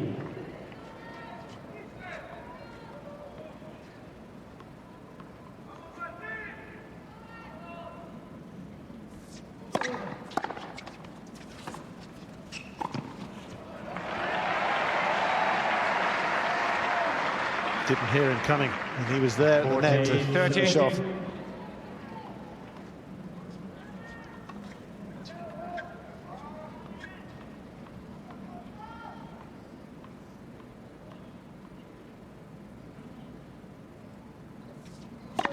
Left for service.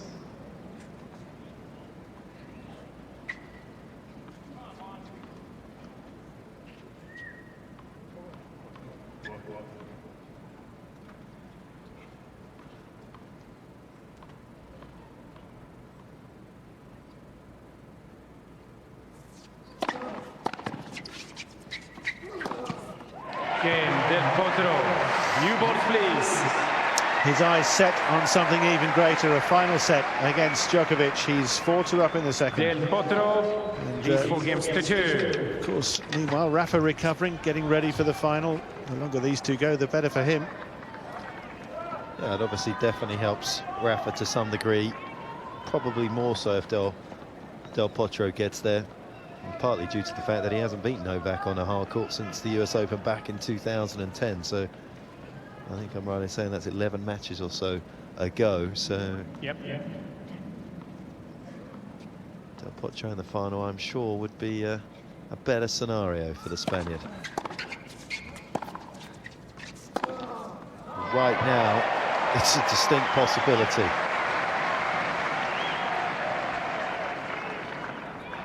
Love 15.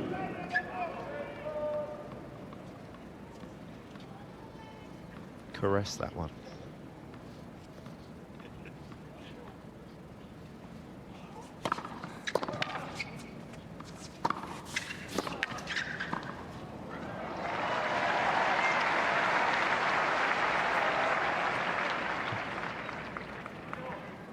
Another fast and efficient point.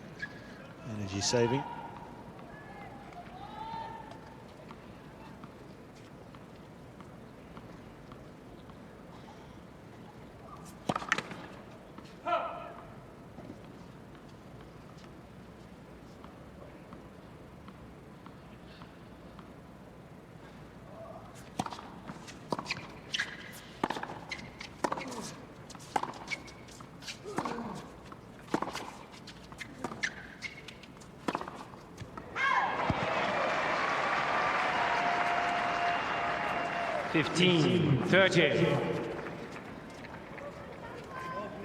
It's a funny old game, isn't it? Robin Soderling, when he had that wrist injury in his left wrist, came back and was a much more complete player with the slice backhand and with the volley, where he was very weak early on in his career with those 2 particular shots, but because of a left wrist injury had a lot of time to go practice it. And you get the sense with Del Potro, who's managing this left wrist problem, that he's found ways to actually be a little more competitive at times against the top players with that slice. No, because it's buying him a bit of time to get back in position rather than driving it all the time and being maybe half a step out of position and forcing the top guys to generate pace. It's such an important shot, isn't it? Underestimated, but all the top guys have got it. I mean, Burdick, how he's brought it into his play. In his attempt to try and bridge that gap, break into the very top tier.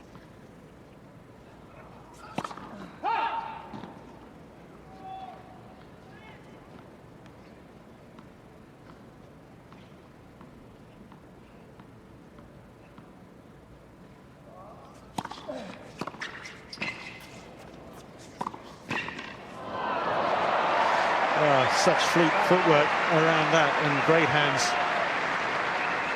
13-14. Yes, and if there's a Pictionary right next to the word athlete is Novak Djokovic. That was some movement.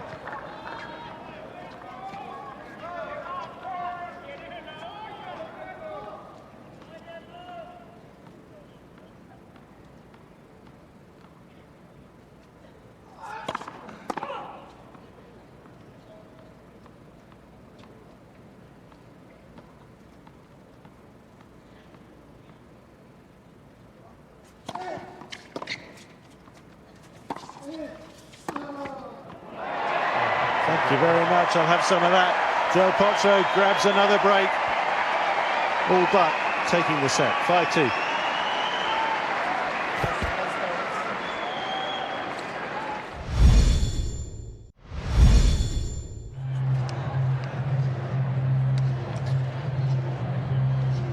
heavy hitting from Del Potro. Nothing subtle about the sledgehammer that is that right arm forehand. And it really has started to land some telling blows in this match. Serbian fans still dancing around, adding plenty of colour to this great scene, great atmosphere on this Saturday late afternoon.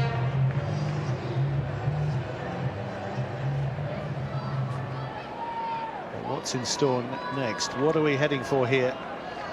Should be a deciding set, and then we shall see down the stretch. Who will it be to go through and play Nadal tomorrow in the final?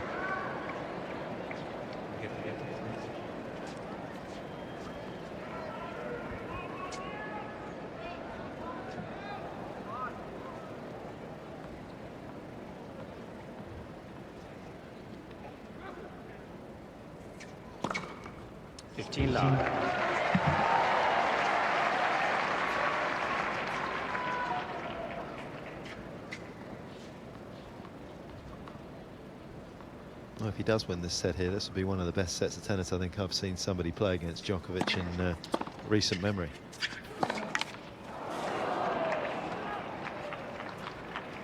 $15-all.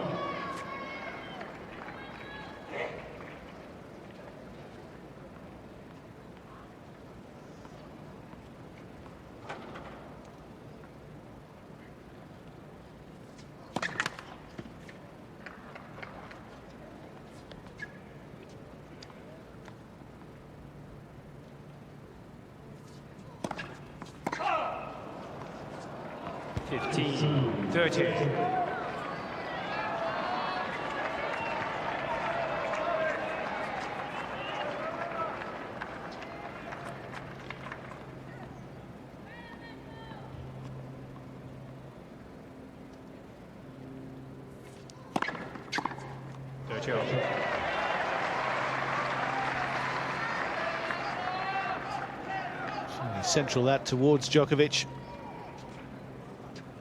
Charlie Pesarel in the orange shirt. Once again, lending his support to this event in which he has played such a part over the years.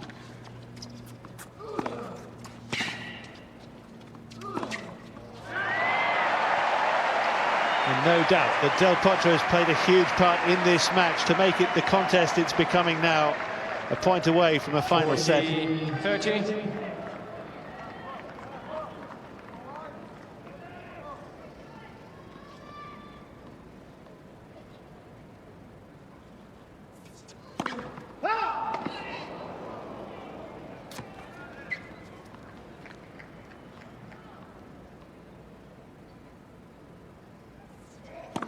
Let's second service.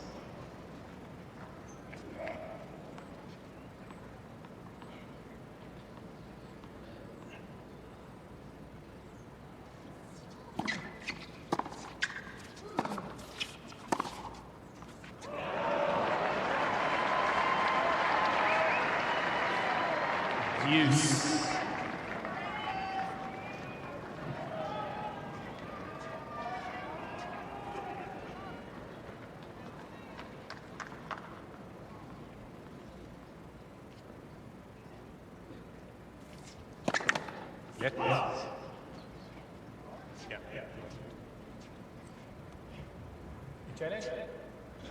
Mr. Del Potro changed the call.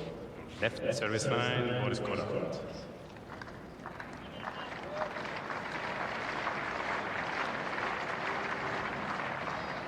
Call stands, second service.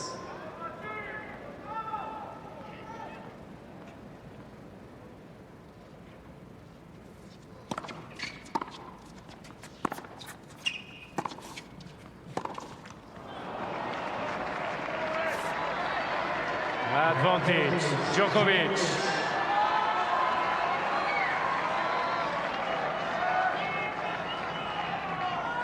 Mr. Del Potro has 2 challenges remaining.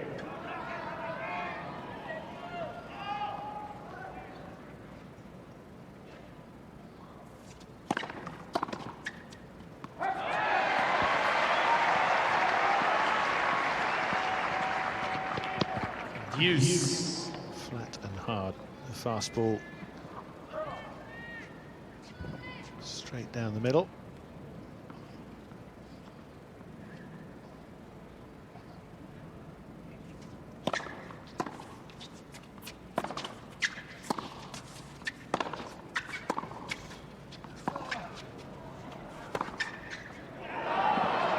Has he caught the line? The back of. Surprised there's not a bit of smoke coming up off the court after it hit, actually. I mean, both of them in that rally, they were. It was almost as though they both feel that they're going to be in a third set at some stage, and just hitting with the sort of freedom that we can just watch and admire.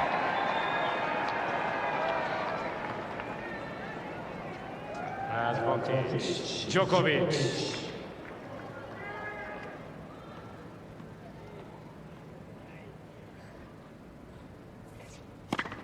Potro.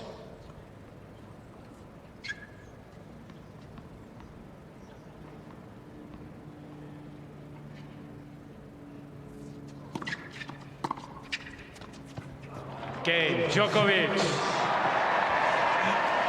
Oh, the winners he's hit into that corner in that game. One of the breaks back. Then Potro leads 5-3. Well, if we do go to 3, I suppose in his Mr. mind that will Potro keep has won Del challenge Potro win. potentially a little bit more honest than he has been in this second set, where he's been sort of able to hit that forehand out of the backhand corner.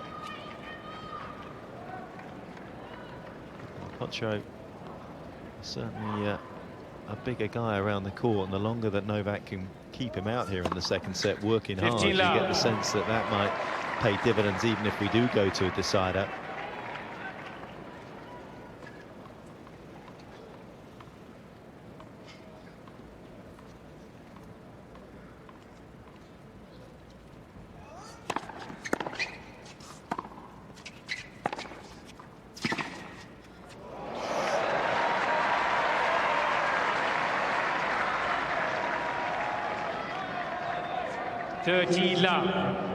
It's another banker back up the line. This two-hander.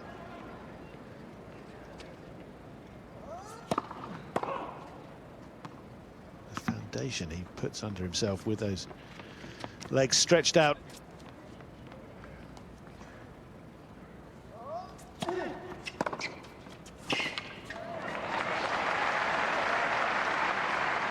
Too short on that occasion. 13-15.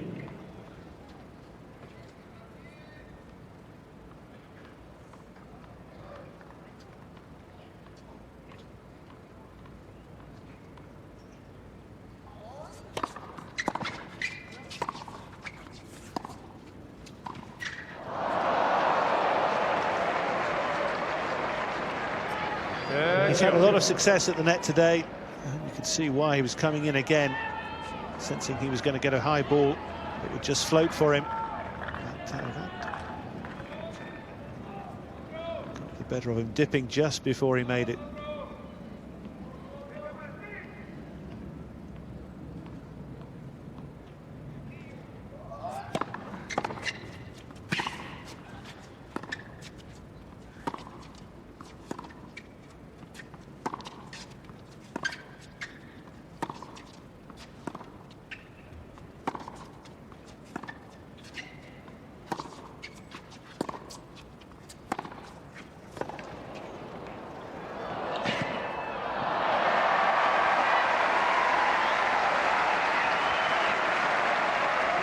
That was well worked out, because he got himself embroiled in one of those rallies where, to be fair, Del Potro's been winning the majority of them once he's got that ball on his forehand side, but didn't he go into Del Potro's forehand with plenty of venom there, Djokovic?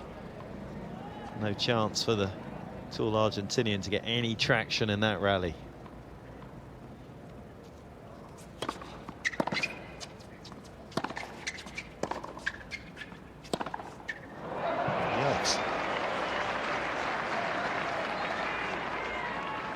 Use.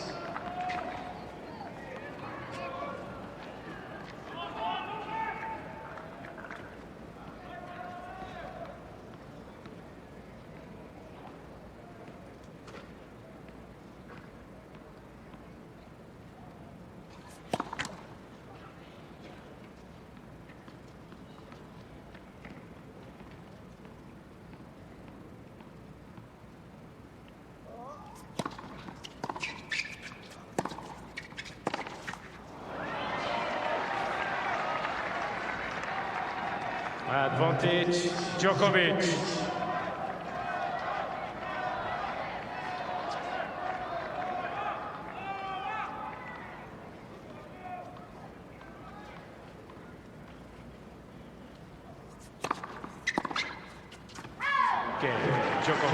The set will continue.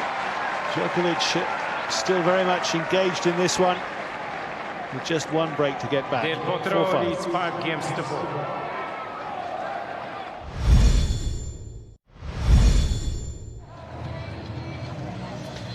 The Garden at the Garden. Stacked up there, looking at the big screen outside, unable to get in. Packed arena, 16,000 plus capacity in the main stadium, but many more thousands watching around here, without millions around the world, as these two tilt for a place in tomorrow's final, with Rafael Nadal already through after his straight sets win against Thomas Berdych. Another victory over the Czech. How many in succession now? A whole host of them.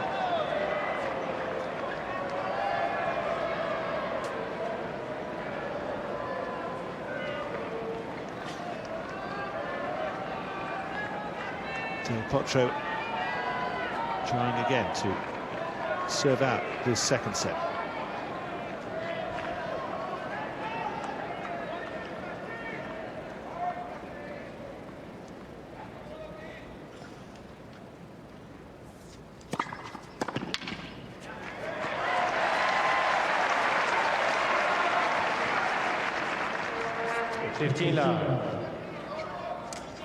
It's a really good change-up because his favourite serve is down the tee on that due side. Flat with a lot of pace.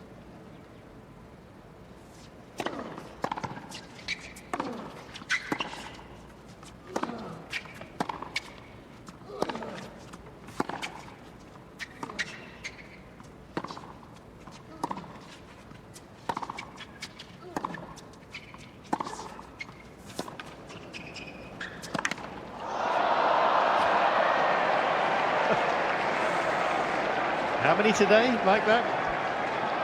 At least that one found the court in the end. 15 Yeah, he was actually not an easy smash, to be fair. I mean, this thing is, it's an awkward little ball there for Novak. When you're coming in like that, taking it out of the air, it's a lot easier to hit your smashes when you're actually going back to them. It's not his strongest shot either, the overhead.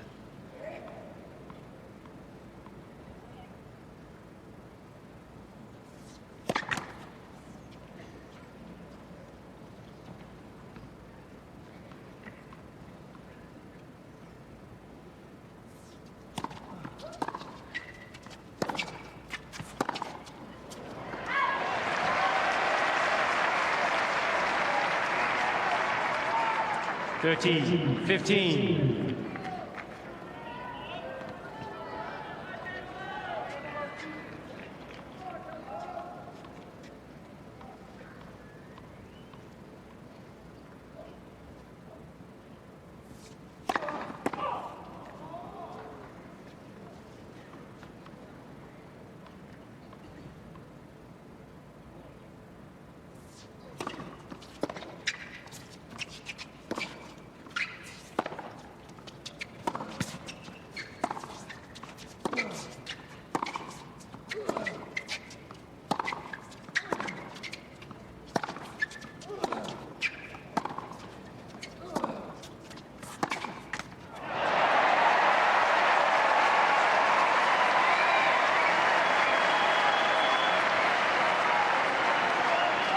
Another one that will leave them burning after the effort, the exertion. 14, 15.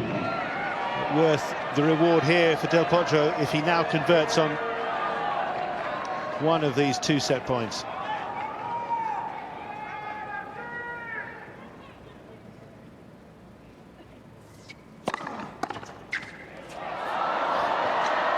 Got him again. 40, 30.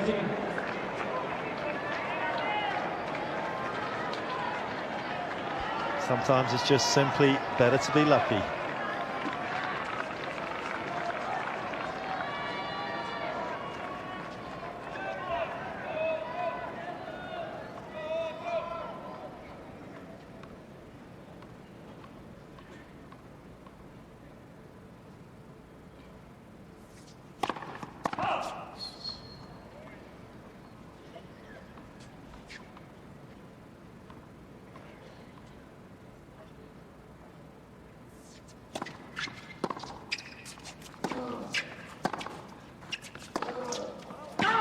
Quick ship. Replay points. Oh, no. 40-30. Well, to be fair, Novak actually picked that up pretty impressively.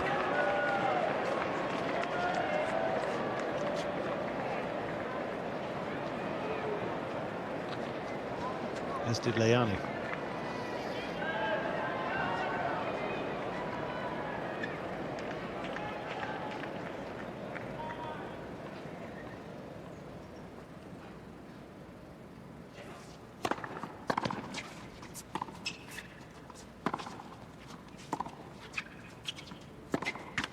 Okay. And second set, Del Potro. Guess what, folks? We're going the distance. Stand by for a thrilling finale. 1-all. Oh my goodness me, yes, plenty more still to come. Juan Martín del Potro, of course, coming from a set down last night to beat Andy Murray and just threatening to do the same again against the world #1. So we still don't know who Rafa is going to play in the final tomorrow evening. What we do know is that we'll have it live for you at 9 o'clock on Sky Sports 2 HD. While Ross Hutchins and Peter Fleming are sitting glued. Dramatic stuff. The tape, the top of the net has been in action on 2 or 3 occasions. Del Potro looked to have the perfect position, almost squandered it, but he's taken it to a decider. It's fascinating stuff, Ross, isn't it? It sure is. He's done quite brilliantly here, as we see. Only the 10 unforced errors, less than Djokovic that set. And Djokovic went away a little bit at the start of the set, but after that it was all Del Potro pushing his opponent around the court and playing some brilliant tennis and taking his break points as well, which is very impressive, always when you're trying to beat a top player. Yeah, well, check that out, though. Djokovic's second serve percentage, 36% of the points won on his second serve, which essentially shows you that from the back of the court, Del Potro has been the stronger player, which is not often the way it is. Yes, no, he's playing very well, Del Potro. No, I mean, there, he continued to use the slice and the backhand, but didn't come forward as much there, so he was just hitting bombs from the back. He was playing really, really scintillating tennis. Very interesting as well, the start of the second set, just like last night, really, when Murray actually went off court having won the first set, there was a long break and Del Potro got off to a flyer in the second, and that happened again, and Djokovic looked just a little unhappy about something, and we did make the point earlier in the week, some of his matches, he's been hot, but then he has cooled off on a couple of occasions. Absolutely, he went away for 4 games and Del Potro got ahead, but he just took his foot off the gas, and it almost credit to Del Potro, because once there's a long break, it's not easy to come out straight away and get your form ready, but Del Potro was so on it, like we saw yesterday, as you just said, because of that foot injury, or the blister, which he supposedly, well, he does have, but he was just so on it and got the break, broke Djokovic twice straight away, and continued that run. Yeah, they've patched him up brilliantly. So who's going to win this one now, Peter? You went with Djokovic at the start. Do you want to change your mind? No, I don't. I think he'll pull himself together. It's been great tennis, though, from Del Potro, certainly. Are you still sticking for the Serb? Yeah, I think the Serbinator will step it up again and take this one in the 3. Well, full credit to Del Potro for keeping us guessing as we go late into the night, into the deciding set. And back up to the commentary box of Mark Petchey and Barry Mills. Final set. Yes, a fierce challenge Djokovic to the world #1. Thank you. Take a seat, please. Thank you.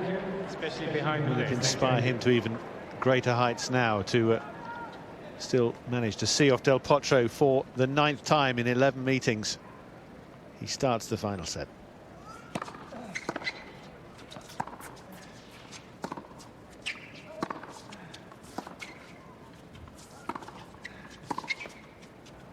Up. 15 love.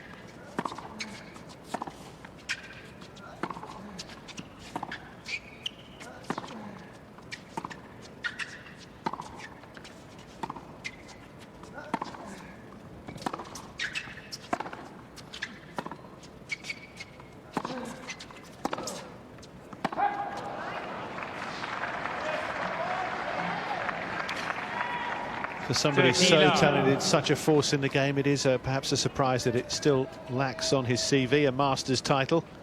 Yes, he's got the major in that US Open crown of 2009. But he's only reached one Masters final. Before that was Montreal the same year when Murray beat him there. Also runner-up to Davydenko in the inaugural final at the O2 back in 2009, the World Tour finals there.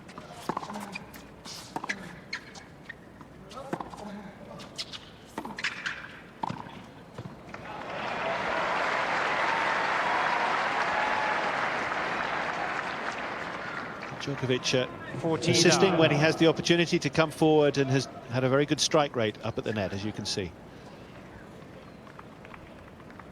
He's had a pretty good strike rate, as we know, after winning the first set in his career. It's been pretty remarkable in 2012, 2013, 78-1 after winning the opening set.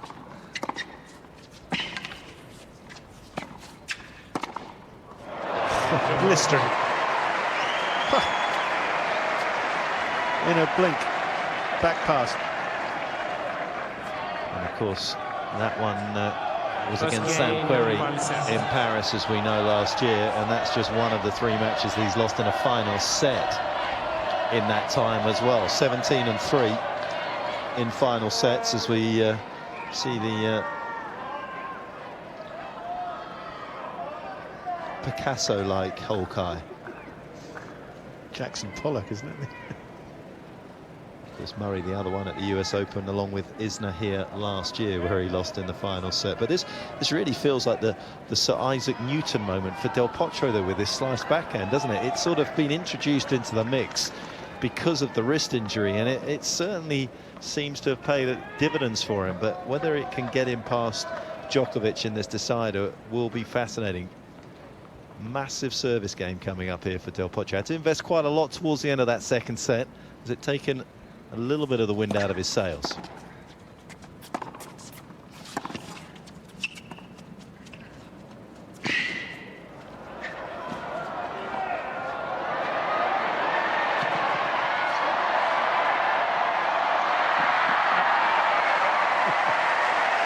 That might have taken a little bit more. What a reception, though. Great atmosphere now. Totally engaging the crowd. 15. Well, we've certainly had the power, and now we've got the finesse.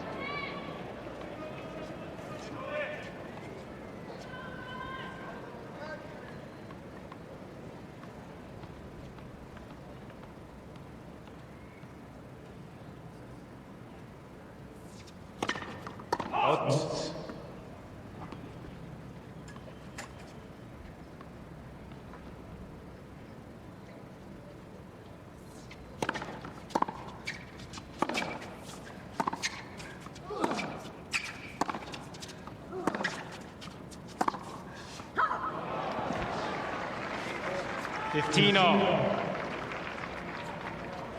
He's certainly gunning for it.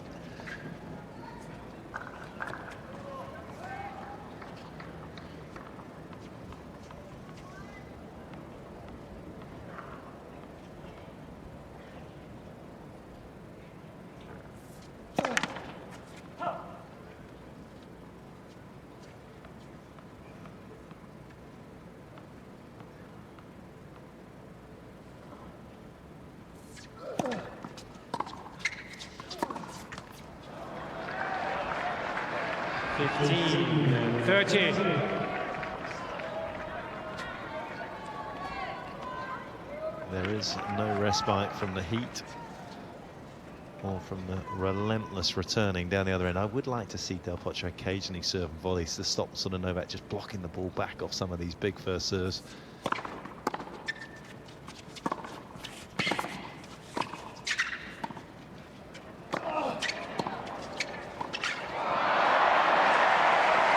And that was a case in point, even though that time it was off the backhand, but more often than not off the forehand. He's floated it, but came in, and Djokovic prepared for the advance from the Argentinian.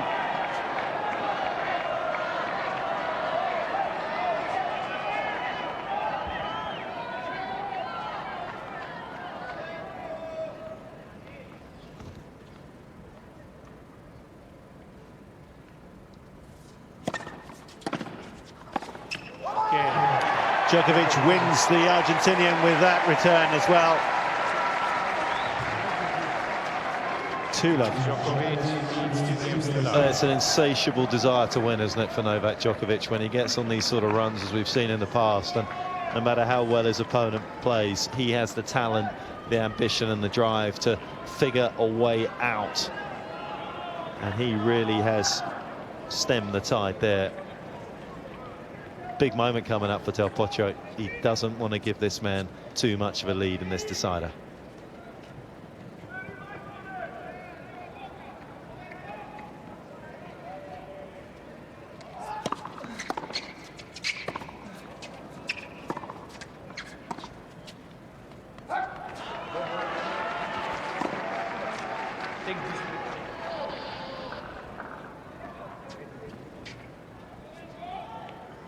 What are you doing?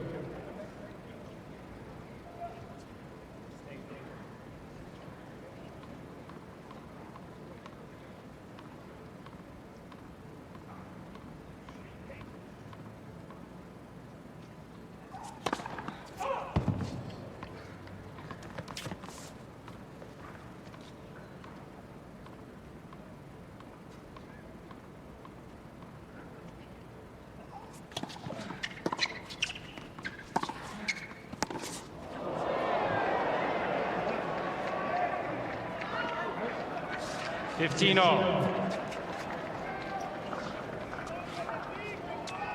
Just talk us through it, one of those backhands. What does he do so well to get it right like that so often? For me, it's the weight transference that Novak manages to get. Is, you know, his back foot following into his front foot. I mean, his timing into the ball is just perfect.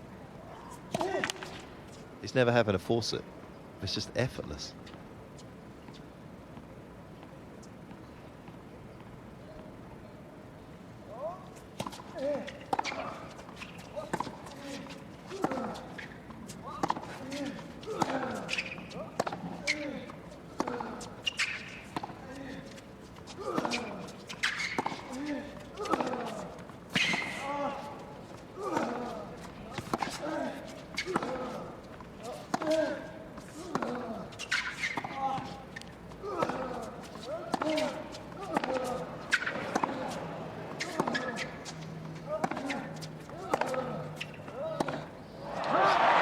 An incredible level, but ultimately he falls off that last shot.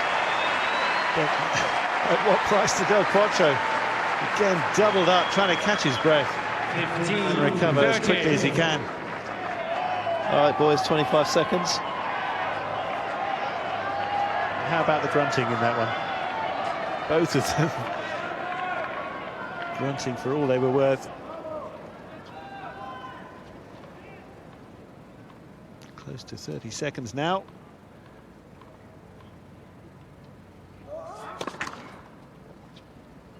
.34 when he finally went into his service motion.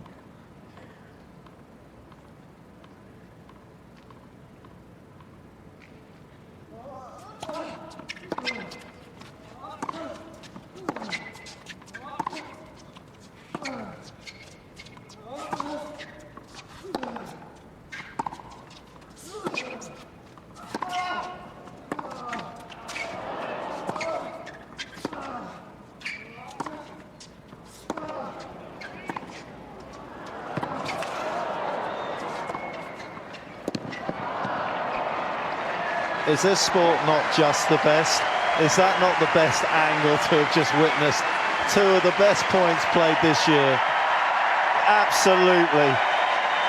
If you don't get out of your seat after watching 2 points play like that back to back, I'm not sure what you're doing here. That was incredible.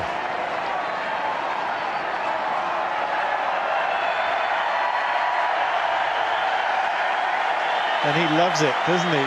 He's lapping it up as much as he's taking in the air right now, but what a show.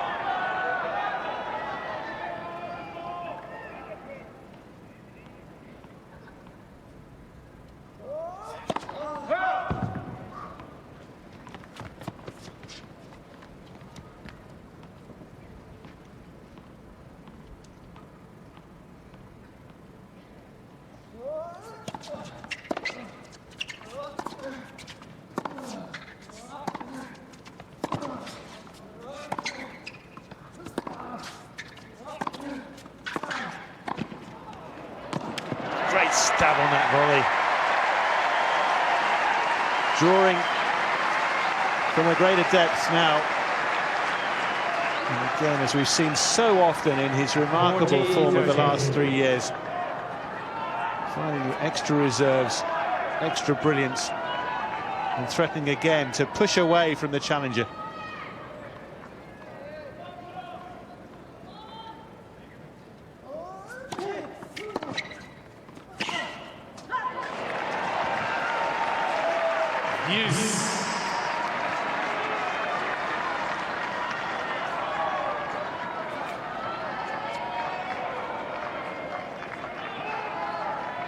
The umpire has not called, not warned either man at this stage. And do we hear anybody complaining? I don't think so.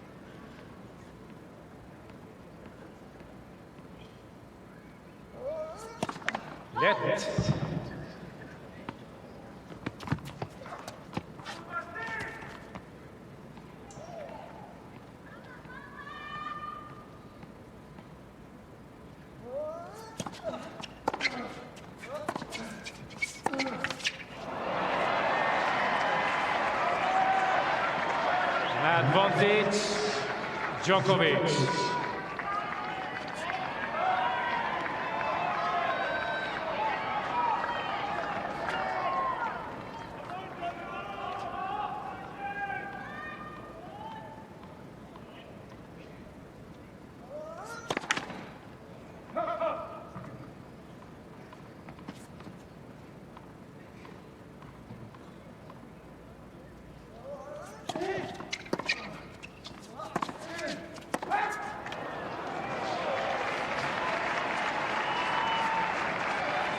Use.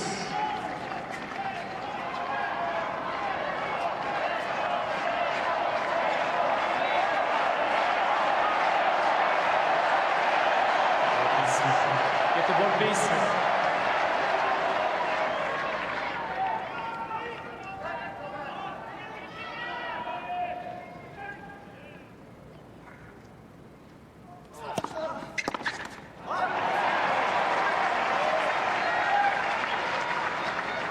Advantage, Djokovic. I'd dearly love a good first serve here, just to put this one to bed.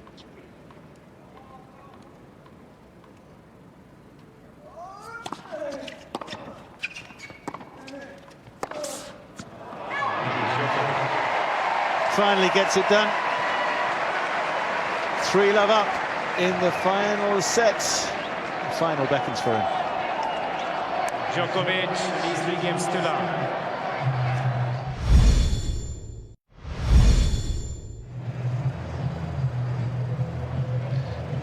It was one thing for Del Potro to catch up Djokovic and level the match, but to overtake him, maybe not.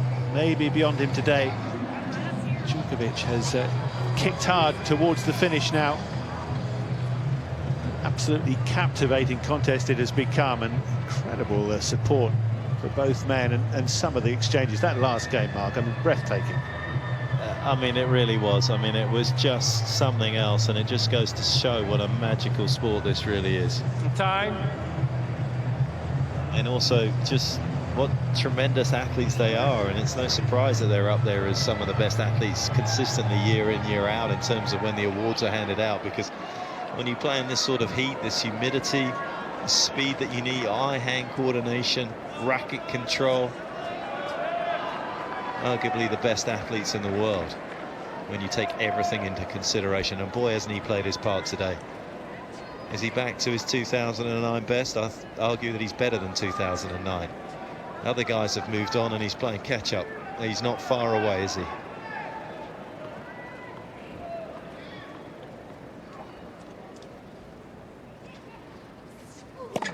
Net for service. I don't think there's a lot left in his tank. I hope he's brought his solar panels.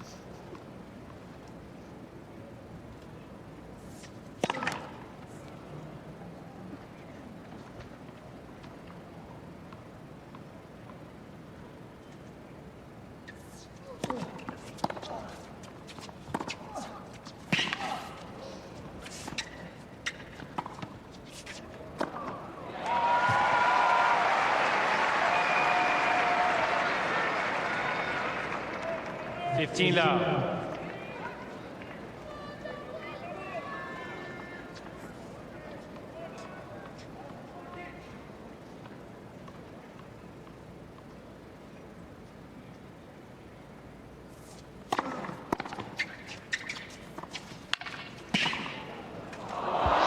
Fantastic. All the things he's done today, and then he produces a shot like that. Wow. 15 all. I mean, look at this. Look at the splits that he produces there. Oh, my.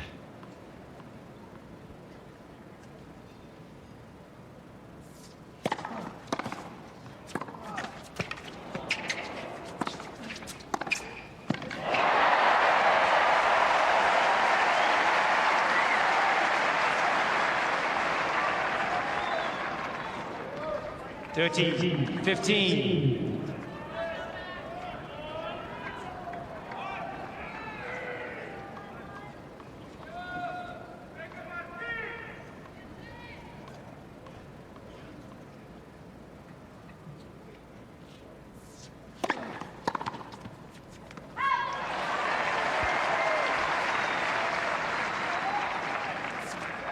Fourteen, 15.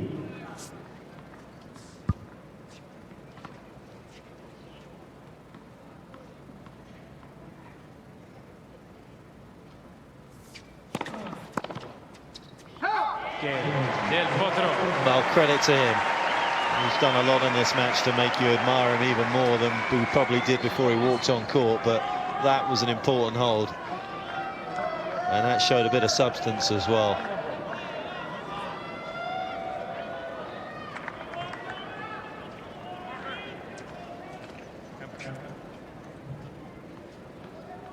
He's already climbed one mountain today, but to climb another.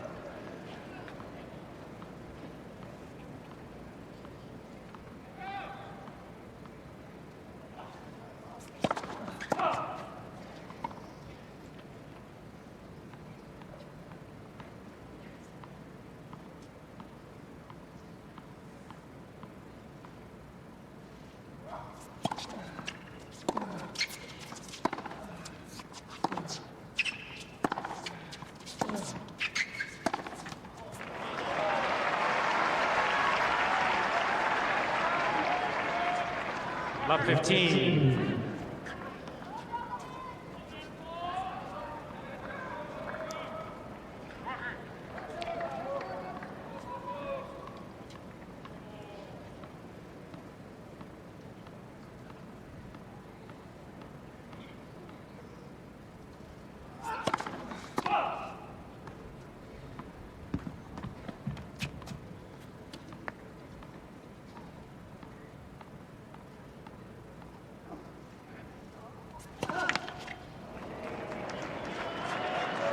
Up 13.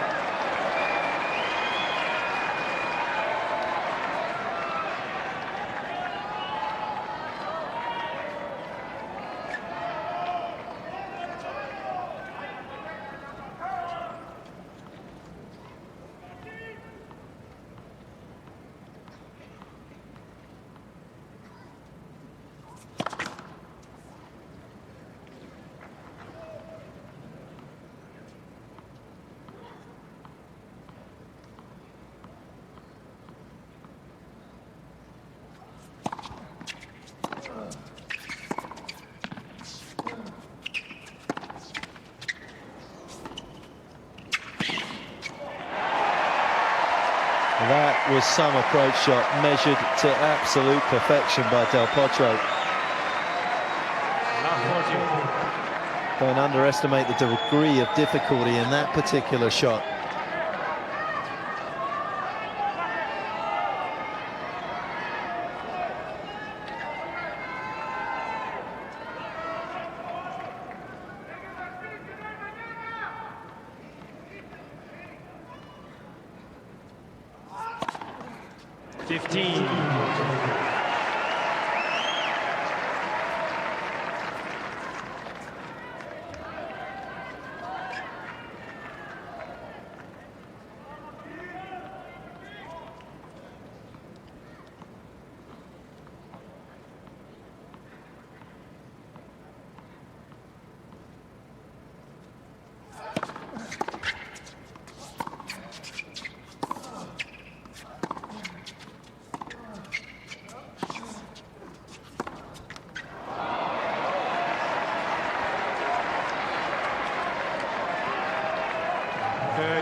his head. I wonder how difficult it might be down there at the moment with the shade encroaching on the court more and more.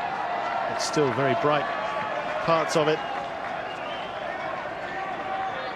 Well, it's not easy, that's for sure, but I think the bloke up there in the white's even more annoying.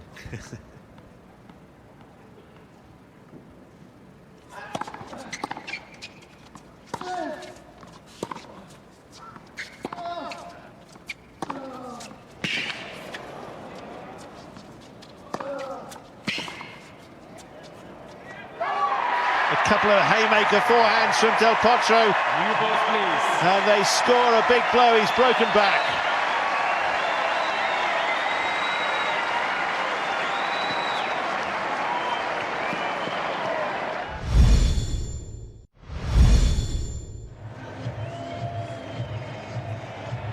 Such a physical contest, but also such an immense, intense battle of wills. And the Argentinian fans up there delighting at Del Potro's success in the last game, again getting on serve with the world #1. Time. Great theatre, it really is, in a packed arena on a beautiful afternoon. Couldn't ask for more.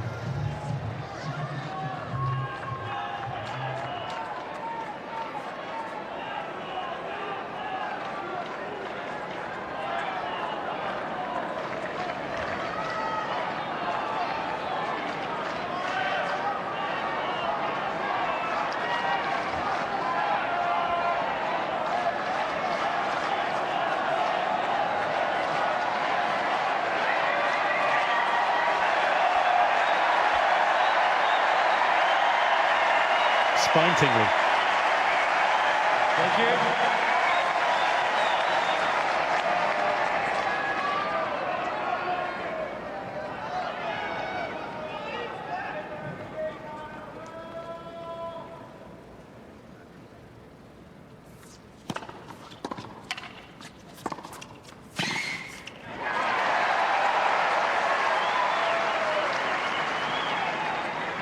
Love.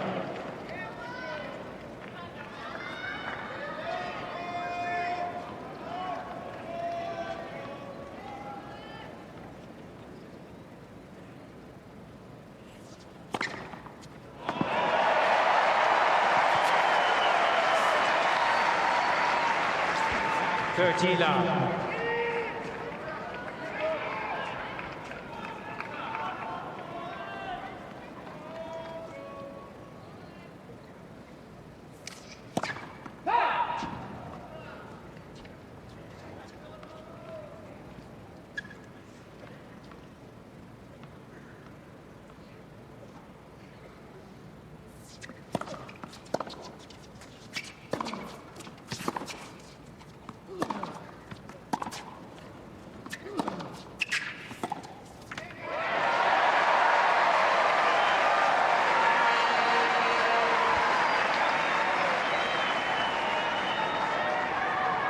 He never really went anywhere, Del Potro, but he certainly seems to have found an even greater rhythm just in the last 10 minutes or so. Dominating proceedings. Del Potro.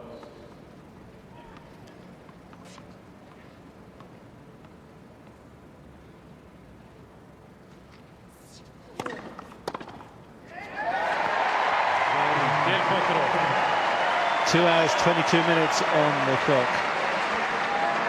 And all square in the final set.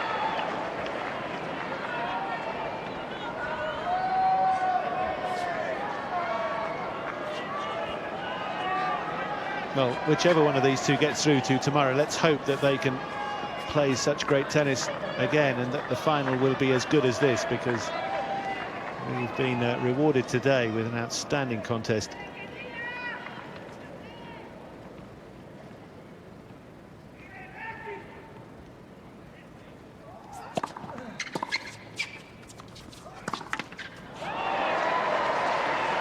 Love 15. Just a rash of errors creeping into the game. Novak Djokovic at the wrong moment.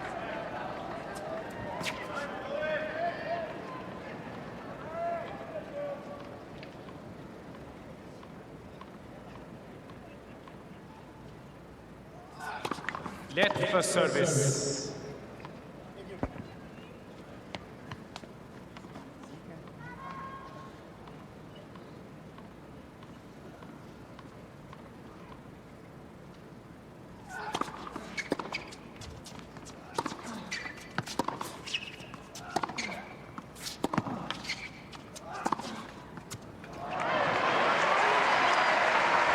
Total conviction and belief in what he's doing, even after the missed forehand on the opening point.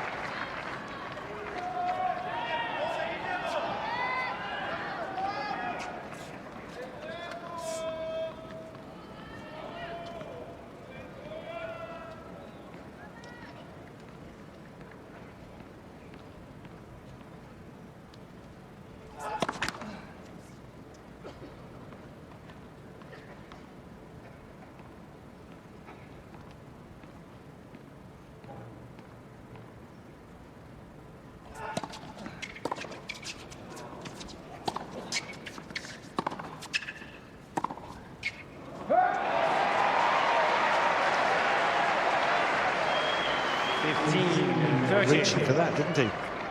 Footwork after such a punishing battle, not quite where it should be.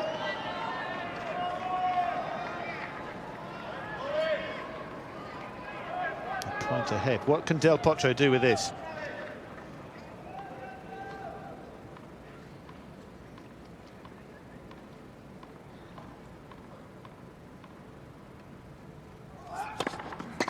Pot.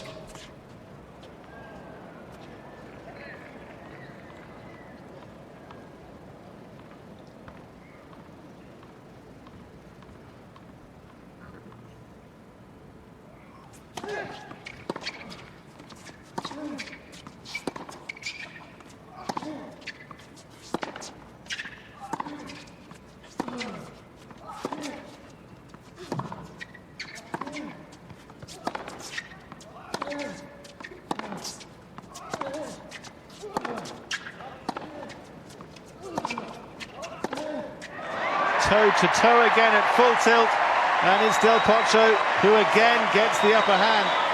And now, what a moment for him. 2 break points.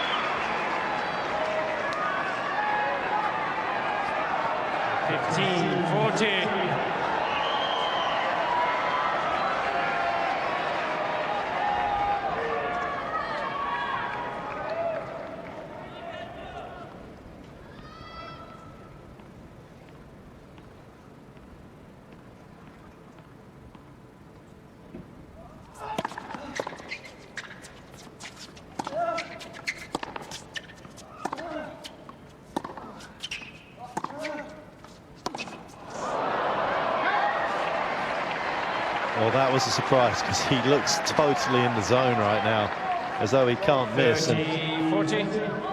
Djokovic at times has been the one that's been forced to just introduce a little bit of variety as where he can, but at the moment he's sort of playing Del Potro's game, and the Argentinian over the last 20 minutes has just been better at it.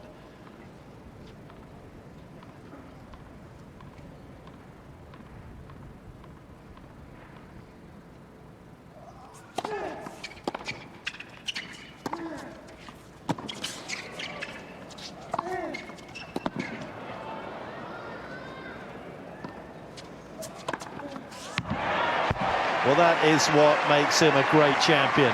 Make no mistake about it, he is a great champion. That backhand up the line took so much courage.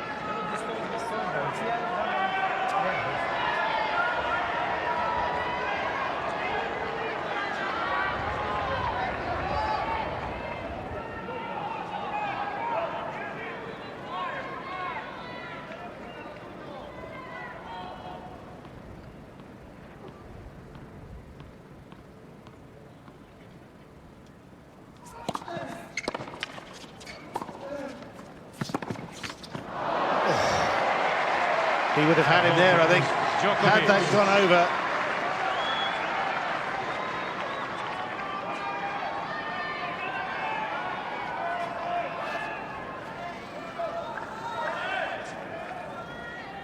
Denic, former player, working with Djokovic, Coach Marian Vida is away.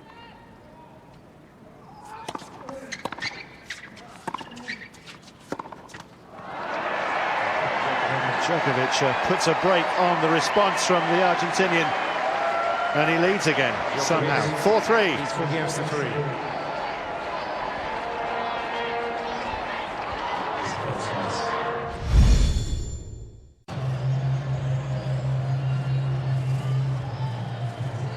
Such a strong effort from Del Potro in this final set to bulldoze his way back to 3-all. So nearly got ahead, but somehow Djokovic, as you said, the great champion that he is, found something when he most needed it to fend him off. So the onus back on this man to try and hold again. Keep us all guessing as to which way this will go, which one of these two will emerge victorious and take on Nadal tomorrow.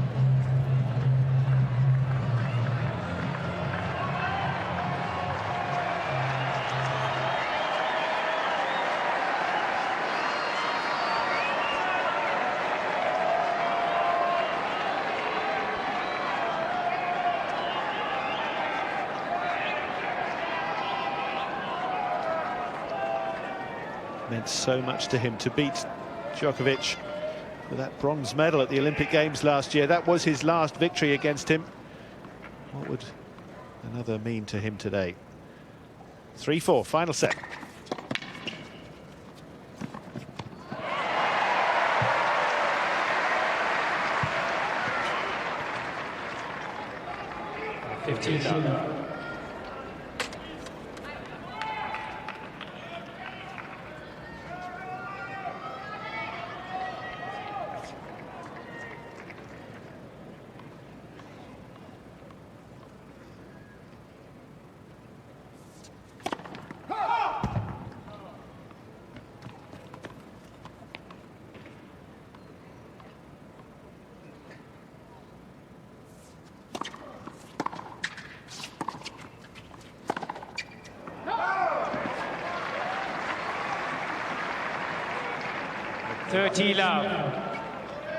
As incredibly fit as he is, he's also showing signs of the wear and tear of this match. Not moving as good as he was.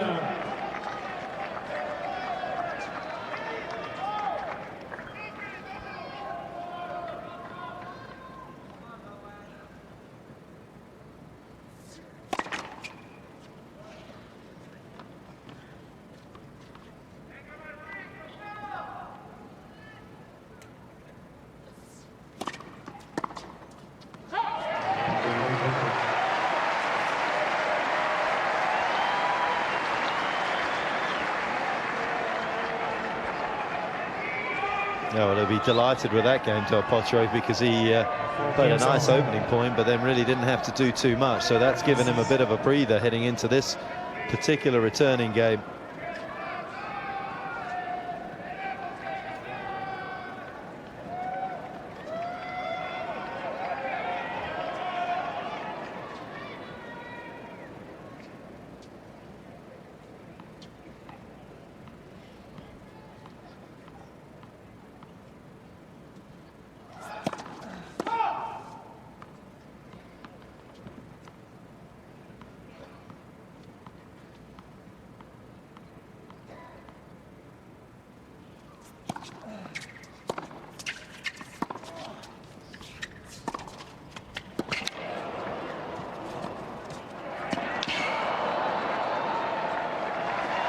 Perfect point to begin for Del Potro. Some return, and each shot thereafter was just as good. Love 15.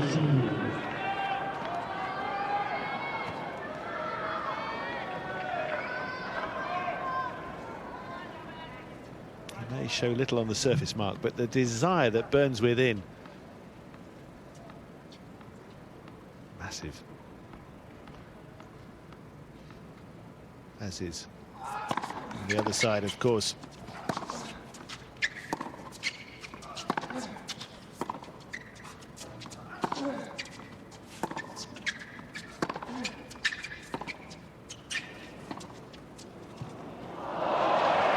Drop of perfection.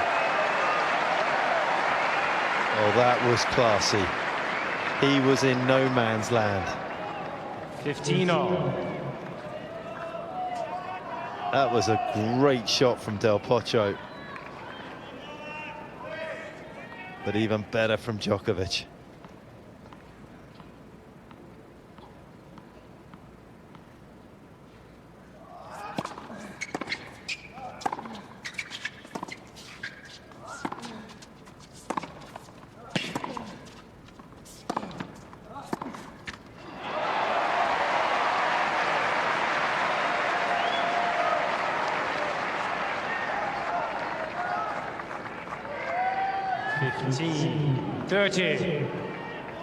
Cheap points are hard to come by for the world #1 right now.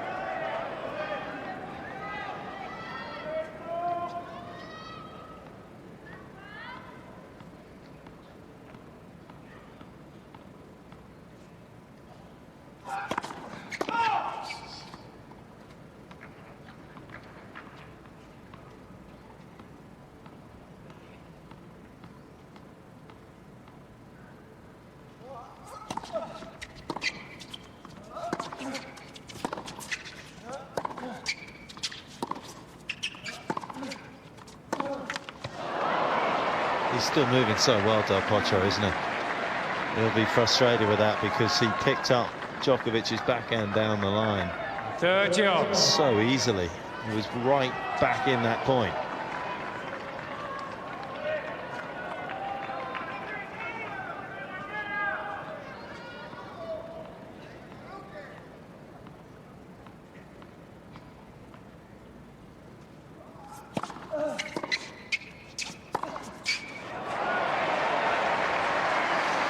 Well, the return length again, really telling. Del Potro is bringing his very best to this final set. And it might just get him the win. Del Potro looking to become the first man to beat Djokovic this year. The serve on this 22-match unbeaten run, dating back to the end of last year. And his success indoors, but outdoors here in the tennis garden. Up against it now.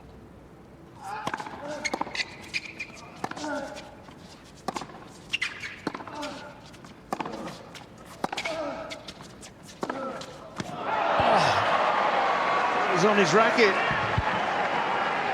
He might have been it on his racket, but I was on the edge of my seat. It was there for the taking, wasn't it? And it worked it so well. Deserved the opportunity.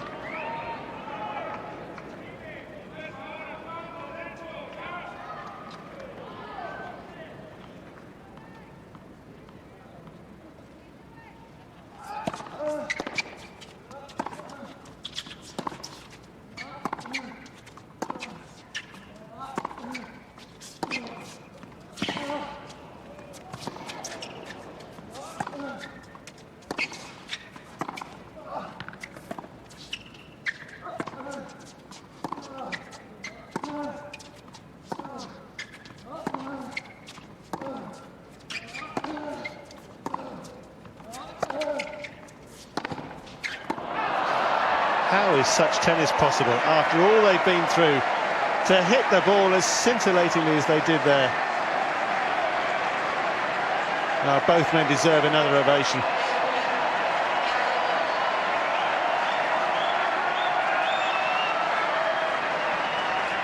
Advantage, Djokovic.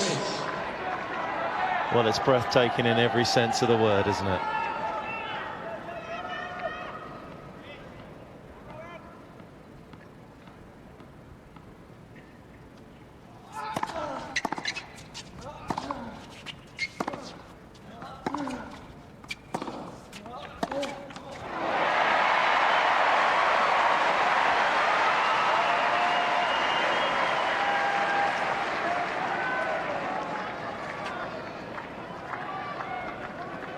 plus.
Just gets better and better.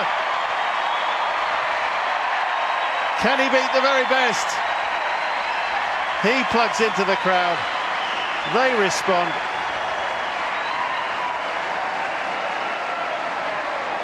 Well, Novak missed a bit of a trick there, didn't he? He felt as though he should have come back in behind Del Potro on that double-hander. Del Potro. Thank you. And you don't want to give this man that type of ball on his forehand. He is lethal.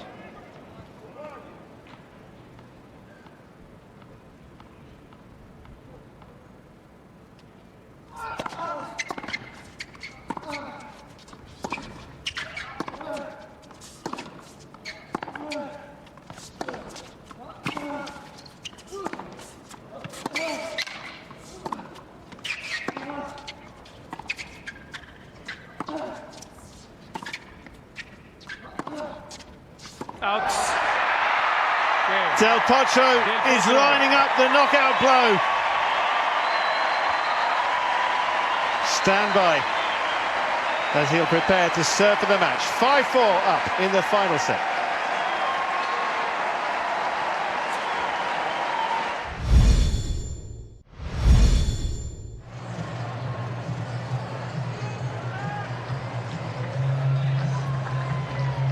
At times it's been exhausting watching what these two have done to one another. What is it like actually to play something like this? And to put himself in a position as he has, from a set down to come back, win the second, then go 3-love down in the decider and come back and now lead with a break and the chance to finish him off, to beat the world number one, to make the final here for the first time.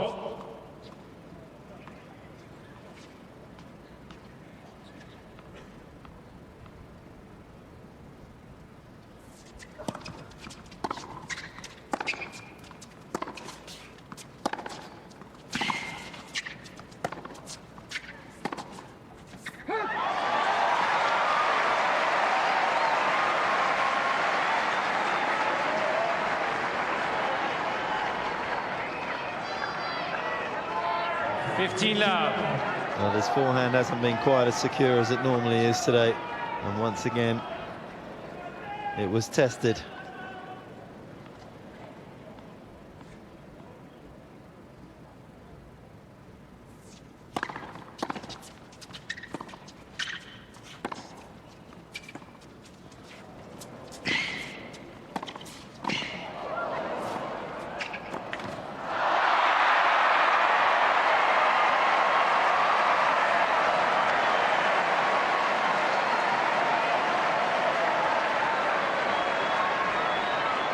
Well, he did everything but win the point here, Novak. Dangerous change up there from Del Potro. Couldn't get the second hand on the racket. He really should have done better.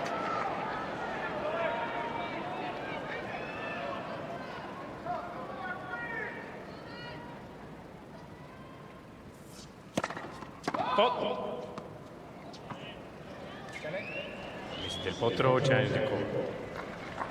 Left hand side.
It's mesmerizing.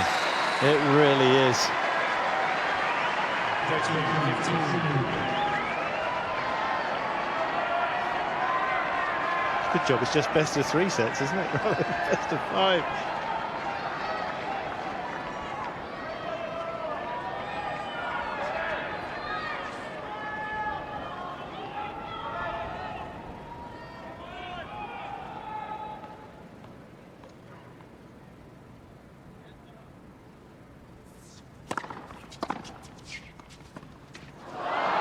Oh no.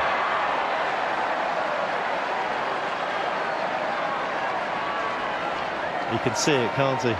It's not an oasis here in the desert. It is the finishing line. It's right there. He can reach out and touch it.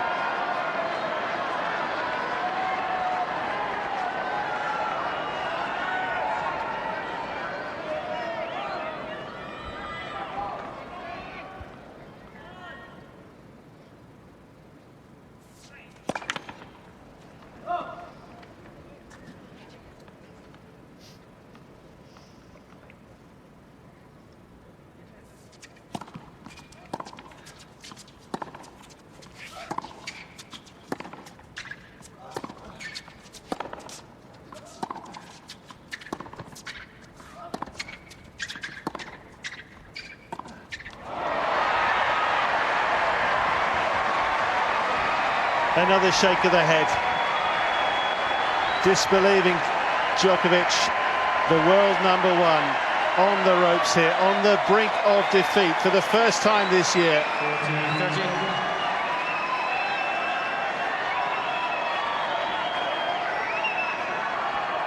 Match point. Del Potro.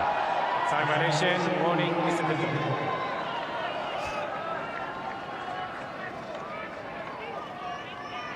Well, it's lacked a little bit of drama and talking points.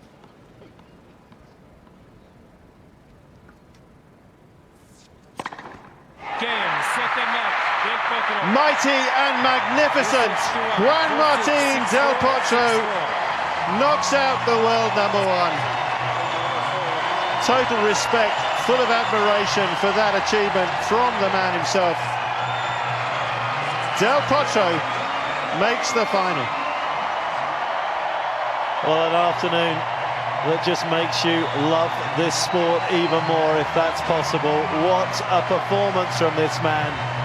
Nobody, and I mean nobody, when he was trailing love 3 in that final set, would have said that he was the man to go through to the final to face Nadal.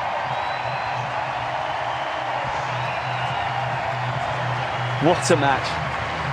Larry thrilled, Novak gracious as always in defeat, but Juan Martín Del Potro loves to do things the hard way, and he has done just that. He's ended Djokovic's 22-match winning streak. He's through to the final against Rafa. Okay, from a set down last night against Andy Murray, from a set down against Novak Djokovic, and seemingly out of it in the decider as well. Incredible resilience. Remember, he was having treatment for his foot at the end of the first set. We know he's got an issue with his wrist as well. Despite all that, he writes his name on the camera and in the final lineup as well. Ross Hutchins, Peter Fleming alongside me. We've been saying that Djokovic is unbeatable. We were wrong. We certainly were. And so much credit to Del Potro to come back from a set down and 3-love down in the third against the #1 player of the world. It's quite some effort, you know, it's quite incredible. Here we see less unforced errors from Del Potro, which is so key. Djokovic making more unforced errors, it's very rare. And the first service points one, not that high from both players. And Del Potro breaking 5 times in a match is a lot. I'm not sure when the last time Djokovic would have been broken 5 times in a match, Pete. No, yeah, well, the stats really don't tell us much. You know, I mean, it just shows the stats were as tight as the match itself was, and in the end, it was just Del Potro's heart, really, that won it all. I mean, it was an incredible effort from him, really. And now he's going to have to regroup and try and do it all over again. That's all right. It's only Rafa in the final. Tomorrow, we've got it live for you at 9 o'clock on Sky Sports 2 HD. It'll be there, well, rather, Del Potro hopes it'll be his first win against Rafa since the semi-finals of the US Open back in 2009. Of course, he had an amazing fortnight then. Is he going to end this astonishing week on a similar high? One of the classic encounters of that, there's absolutely no doubt. I mean, the one thing we did mention, Djokovic has been a little bit up and down en route to the semi-final, and we had 2 or 3 examples of that in the match this evening. Do we put that down to the heat as much as anything else? Well, today I think we can put it down to Del Potro's form. I mean, he was hitting blistering, monstrous shots. I mean, when he was down in the third, I think we were all sitting here like, oh, well, this is going to be over soon. He's rolling again. You can't touch him. He was soaking up the pace, but then Del Potro went toe-to-toe. That's what was so impressive. He beat Djokovic, and I don't know, can't think of anyone who's beaten Djokovic going toe-to-toe on the baseline, mano v mano, you know, just slugging at each other. And it was so impressive from Del Potro. And Djokovic has been beaten by a better player today. Well, we can have a look at some of the key moments in that deciding set, because, of course, Djokovic did storm into a lead. He bounced back so well after losing the second, as you quite rightly say. When he seized this one by the scruff of the neck, it looked almost inevitable that he would go on and win. And there was an obvious spring in his step again at the start of the third. He responded as you'd expect from the world #1. Well, he did. He won the first 5 points of the third set. And again, we see when he's 2-love up here, you think he's cruising. He's in the zone. This is one of the epic points that we... one of so many. Felt exhausted about. I mean, goodness knows what they felt at the end of this. And, of course, they've got to try and get ready 25 seconds later. Djokovic was rolling here. He just was so much confidence oozing. And you can see how much it means to him. And this ball goes out. And the reaction's quite noticeable. I mean, Del Potro is down and almost out at that point. Djokovic looking for a little bit of extra help. Ultimately, though, it was his opponent who found another burst of life. But the match was poised so finely at this stage. Del Potro being so content with the slice. It's a tactic that's worked so well for him, isn't it, now 2 nights in a row? Yeah, I think he was just waiting to unload on the forehand, just biding his time. Getting run around. And he comes back. That was the injection of pace there. And then the trademark inside out winner.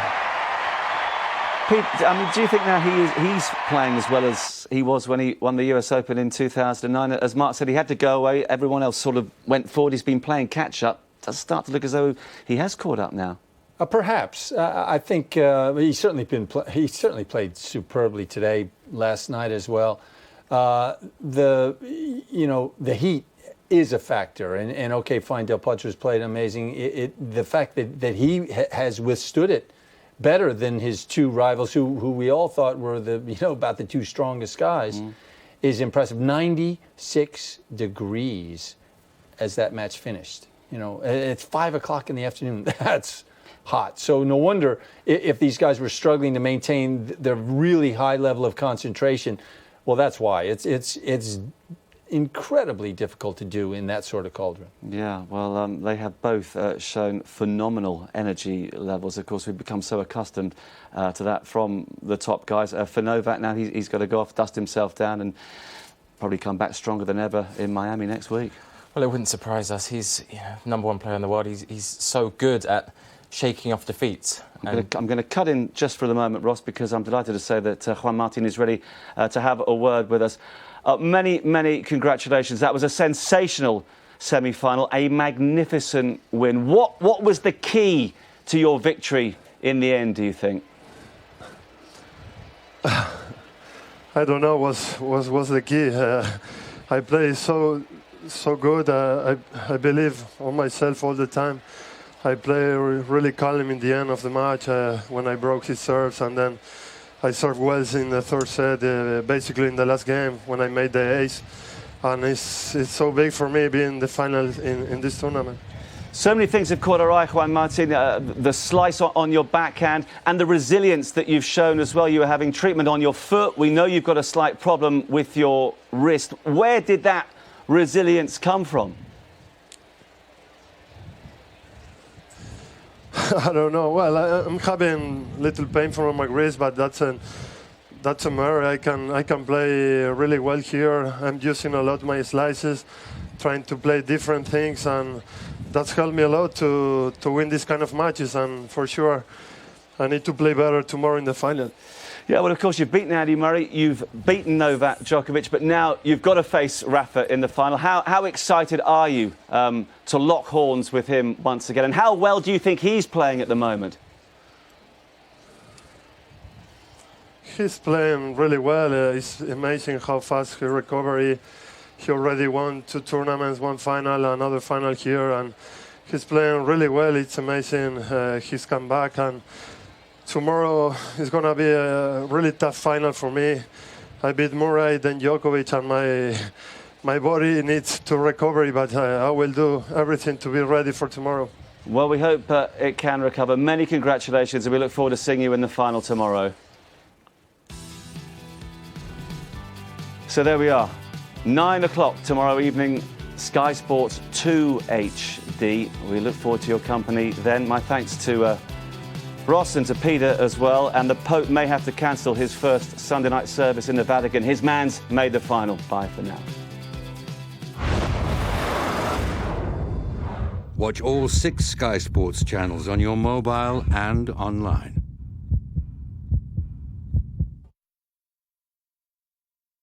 Tomorrow, live Formula One, the Australian Grand Prix on Sky Sports F1 at 4:30 a.m. Live Super Sunday football, Sunderland Norwich and Wigan Newcastle, Sky Sports 1 from 1. And live Rugby Union, Sale Sharks v Harlequins, Sky Sports 2 at 2:30. This is Sky Sports, your home of sport.